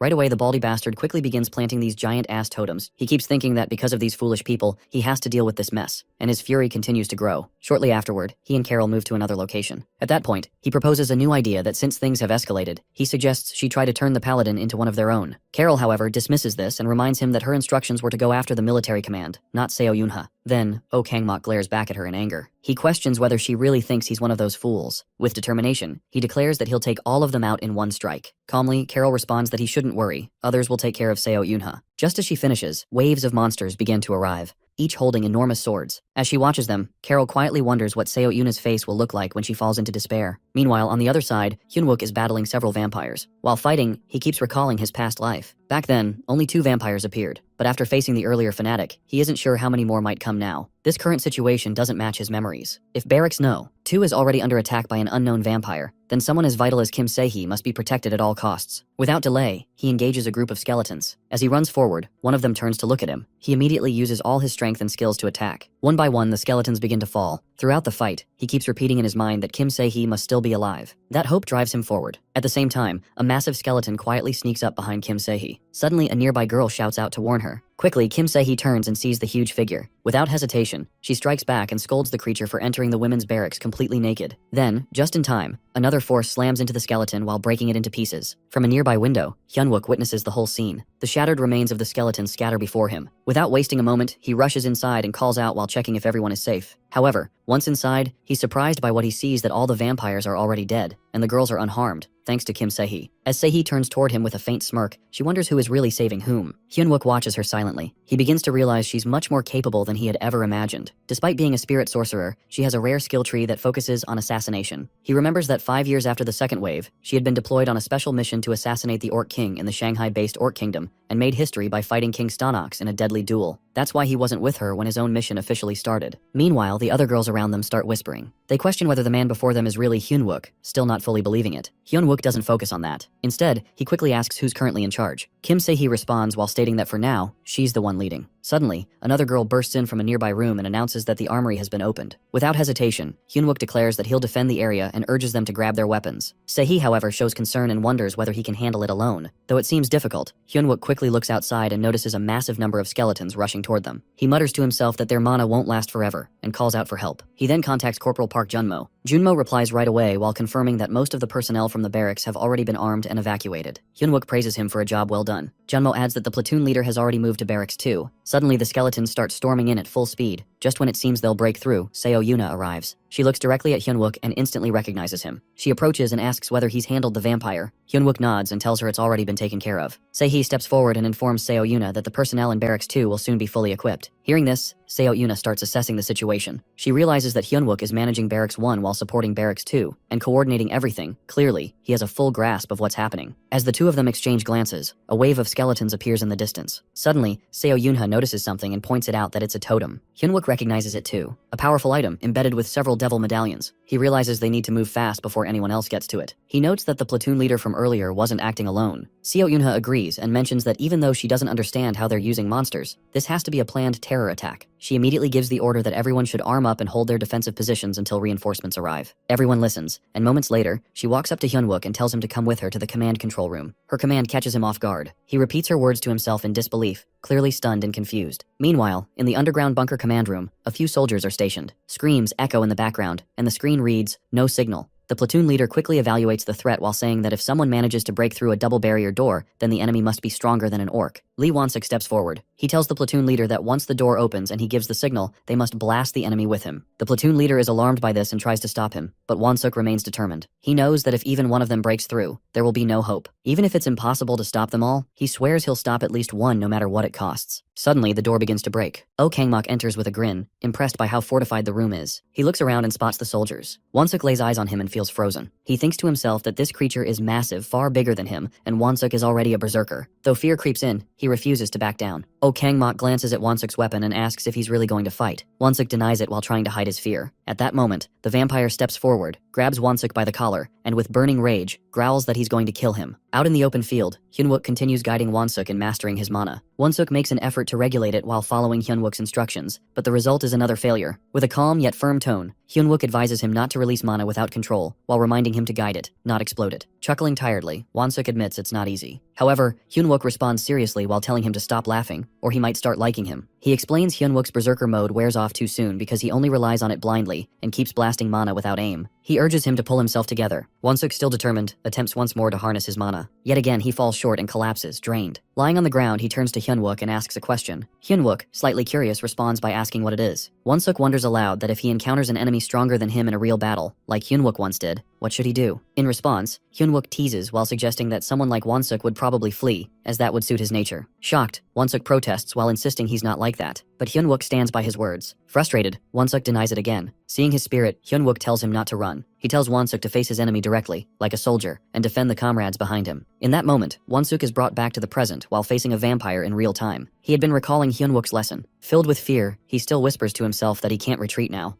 Wonsuk launches his attack while declaring his intent to end the vampire. He quickly orders Lee Min-hee, a wizard, to transport them elsewhere using magic. Obeying, Min-hee conjures a teleportation portal, and Wonsuk drags the vampire through it. They reappear at a different location. The vampire, confused, questions the sudden change. Wonsuk, now fully in berserker mode, explains he needed more space for a real fight. The vampire mocks him again, but Wonsuk, while focusing deeply, attempts to control his mana once more. Internally, he begs to succeed, and this time he does. Realizing his success, he notes that he can now sustain the second level of berserker body strengthening, just like Hyunwook had taught him. As the battle escalates, Wonsuk and the vampire clash with full force. Meanwhile, underground in a hidden bunker, Hyunwook and Seo Eunha rush through the corridors while preparing to face more vampires. Hyunwook thinks aloud about their priority, the totem, but is confused about why Eunha went to the control room. Before he can finish his thought, a wall in front of them explodes outward. From the wreckage, Wonsuk and the vampire emerge. Wonsuk, beaten and bloodied, is dangling in the vampire's grip. Hyunwook, shocked and alarmed, calls out his name. On the ground, a battered Wonsuk, with blood on his lips, manages to say he told Hyunwook he's not someone who runs, but then the vampire cuts him off mid-sentence while slamming his face into the floor. Annoyed, the vampire mocks him for talking too much. Seo Eunha cries out in horror while demanding to know what the vampires want. Hyunwook, his expression hardening, turns to Eunha. He politely asks her to proceed to the control room. He instructs her to locate the totem and quickly organize forces to remove it. As for him, he says he will stay behind and take down the vampire. Eunha is stunned by his seriousness. The vampire, now noticing Eunha, laughs mockingly. Realizing she's the daughter of the Holy Knight Order's captain, he's thrilled while saying she's saved him the trouble of tracking her down. Eunha nods to Hyunwook, saying she'll follow his plan, but tells him firmly not to die in order. Once she departs, Hyunwook looks at Wonsuk lying on the ground. He admits he never liked Wonsuk's brute force approach. Still, even someone like him gave his all, simply because of one thing Hyunwook once told him. Feeling the weight of that, Hyunwook decides that if he has any pride, he must fight now, no matter what it costs. The vampire scoffs at Hyunwook's resolve while calling him crazy. As the vampire charges, Hyunwook moves swiftly while dodging low and positioning himself behind him. Caught off guard, the vampire turns just as Hyunwook releases a barrage of magical arrows into his back. Wasting no time, Hyunwook grabs his weapon and strikes. However, the vampire suddenly activates his armor steel stakes, the indomitable steel body. With his transformation complete, his body becomes nearly invincible. Hyunwook's weapon barely leaves a scratch. Mocking Hyunwook's efforts, the vampire calls him out for having only cheap tricks. He taunts him about revenge before landing a powerful punch. Hyunwook is sent flying but lands firmly on his feet. Looking toward Wonsuk again, he becomes momentarily distracted. The vampire reappears behind him while attacking suddenly. Hyunwook dodges, barely avoiding serious harm. The vampire questions if he plans to just dodge forever while calling him a coward. He unleashes relentless strikes, but Hyunwook continues evading. Eventually, Hyunwook blocks a heavy blow and counters, though it's effortlessly stopped. The vampire taunts again while saying holy weapons won't kill him. As he continues mocking, suddenly a sound stops him. He stiffens in surprise and confusion. Hyunwook, now confident, tells him that a few weapons alone aren't enough, that's why he brought him here. They've arrived at the armory, the site of the indestructible roaring torrent rush. Behind Hyunwook, countless weapons line the walls, ready to be launched with a single spell. The vampire's eyes widen in disbelief. Hyunwook faces him directly, ready for the final clash. He says to himself that it's time to end this whether he dies or wins. As the skeleton army storms into the command room, chaos spreads quickly. While struggling to hold them back, Lieutenant Min-hee manages to wipe out a few of them with force, but he reaches his breaking point. Time is slipping away, so he urges the others to act fast. He instructs the comms officers to fix the network and tells the rest to get ready for a full-on counterattack. Everyone rushes into position while doing whatever they can to block the skeletons from breaking in, but eventually, Min-hee collapses to the floor, completely drained. Just as one skeleton closes in on him, ready to strike, he gives a last effort and tells the soldiers to fire. However, right then, Seo Eunha shows up and takes the skeleton down before it can land a blow. She checks on him, and Min-hee's face lights up, clearly relieved. He lets her know that for now, they've managed to push back all the enemies inside the command room. He also expresses his gratitude while pointing out that if they had lost the command room, things would have turned deadly for them all. Moments later, one of the soldiers notifies the platoon leader that they've finally reconnected to the emergency channel with the 3rd Battalion. Minhee tells him to hurry and ask for backup. But to their shock, the soldier informs him that another gate has opened near the 3rd Battalion too. The room falls into stunned silence. Minhee quickly tells the soldier to try reaching out to the Blue Flower Guild instead. Unfortunately, the soldier reports that multiple gates have opened in their area as well. After that, he instructs them to reach out to the 5th and 6th Battalion. But the soldier informs him that all nearby forces and major guilds have confirmed the same thing, that gates are opening everywhere. Right now, everyone's asking for support from each other, and the situation feels like total chaos, almost like staring into hell itself. Both Seo Yuna and Minhee are left stunned by the news. Then suddenly, a video feed from the 12th emergency transmission flickers to life. The battalion commander appears on screen while speaking from a helicopter and explaining that he's on his way back to base, but it'll take a little time, so he asks for patience. He then checks in while wanting to know the current status. One of the soldiers updates him while explaining that several gates are showing up at once across the camp, and even the major guilds are in crisis, possibly due to outside interference. On top of that, most of the higher-ranking officers and executive members are missing, and there's suspicion that they might have been assassinated. Hearing this, the battalion commander asks if there's anything else worth reporting apart from the current mess. The soldier replies that's everything for now. Then, the commander brings up the fact that there are 2 platoon leaders present, and questions whether there's any possible strategy to turn things around. At that moment, Seo Yunha steps forward and mentions she has something to bring up. He allows her to continue. She admits that, while it might seem strange given the current state, she suggests handing over temporary command to Hyunwook. Minhee is completely caught off guard by her words, unsure of what she's thinking. The commander then questions her reasoning and reminds her that she's been openly doubtful and suspicious about Hyunwook's actions up until now. She responds that his unusual choices so far did call for concern, and until now, that's how she felt. Meanwhile, deep inside the restricted zone of the 1st Battalion's armory, Hyunwook is locked in an intense battle with Kangmok. He calls out his opponent by name while referring to him as the unbreakable O Kangmok, and points out that every weapon he's gathered was meant just for him. Kangmok, a bit puzzled, asks how Hyunwook knows his name, but Hyunwook doesn't stop. He simply challenges him, wanting to find out who falls first, him or Kangmok. It's clear he wants to end this once and for all. Suddenly, all the weapons begin flying toward Kangmok, powered by Hyunwook's mana, which slowly keeps dropping. Still, Kangmok looks down on him while finding the attempt weak. He remarks that, while Hyunwook did put in a lot of effort, it's not enough to bring him down. He even dares him to try harder while mocking him to give everything he has. As the pressure builds, Hyunwook's mana keeps falling with each weapon strike. Yet Kangmok remains amused, almost enjoying the fight. He keeps taunting Hyunwook while saying that every single person who once believed they could beat him with pure power ended up dead. Then, in a final push, Hyunwook gathers all his strength and goes for one last blow. But Kangmok doesn't hold back either. He counters with fierce attacks of his own, still seeing Hyunwook as weak. He reminds him that those who once thought they were strong enough to defeat him never survived. With his mana draining rapidly, Hyunwook throws his spear with full force, determined to end it, even as his energy nears its limit. Hyunwook, while breathing heavily during the fight, asks Kangmok if he's actually enjoying this. Meanwhile, back at the command post, where the battalion commander is still in conversation with Seo Yunha, he opens up about his earlier doubts. After watching Hyunwook's actions closely and noticing his strange behavior recently, he had suspected that Hyunwook might be part of the Blue Guild, sent from another country to bring down AMT as a spy. But now, his thoughts have changed. He admits he's sure that Hyunwook isn't a spy. In fact, he's been one step ahead in handling every threat so far. From the Itaewon Goblin Gate to the sudden chaos at Seoul Station, and even the Red Gate crisis, Hyunwook has always been right in the middle while playing a key role in solving each incident. And it's not just about strategy, he's also gone out of his way to make sure others survive and get rescued. Back in the battlefield, Hyunwook is still clashing with Kangmok. His mana is down to just 1%. A sudden thought hits him that if the bunker falls, he won't even be able to protect his comrades. But even if they're lost, he promises himself that he'll return and recover their bodies. In this life, he refuses to be the only one who survives. Then, the scene shifts again. The battalion commander turns to Seo Yuna while saying that, after reviewing everything and understanding the current situation, he believes Hyunwook is the right choice. He agrees with her idea. Just then, by chance, Hyunwook arrives. The commander turns to him and lets him know that they're assigning him temporary command of the 3rd Anti-Monster Brigade, 1st Battalion. Hyunwook asks if the command includes access to the armory. The commander confirms it and then asks if he can change the tide.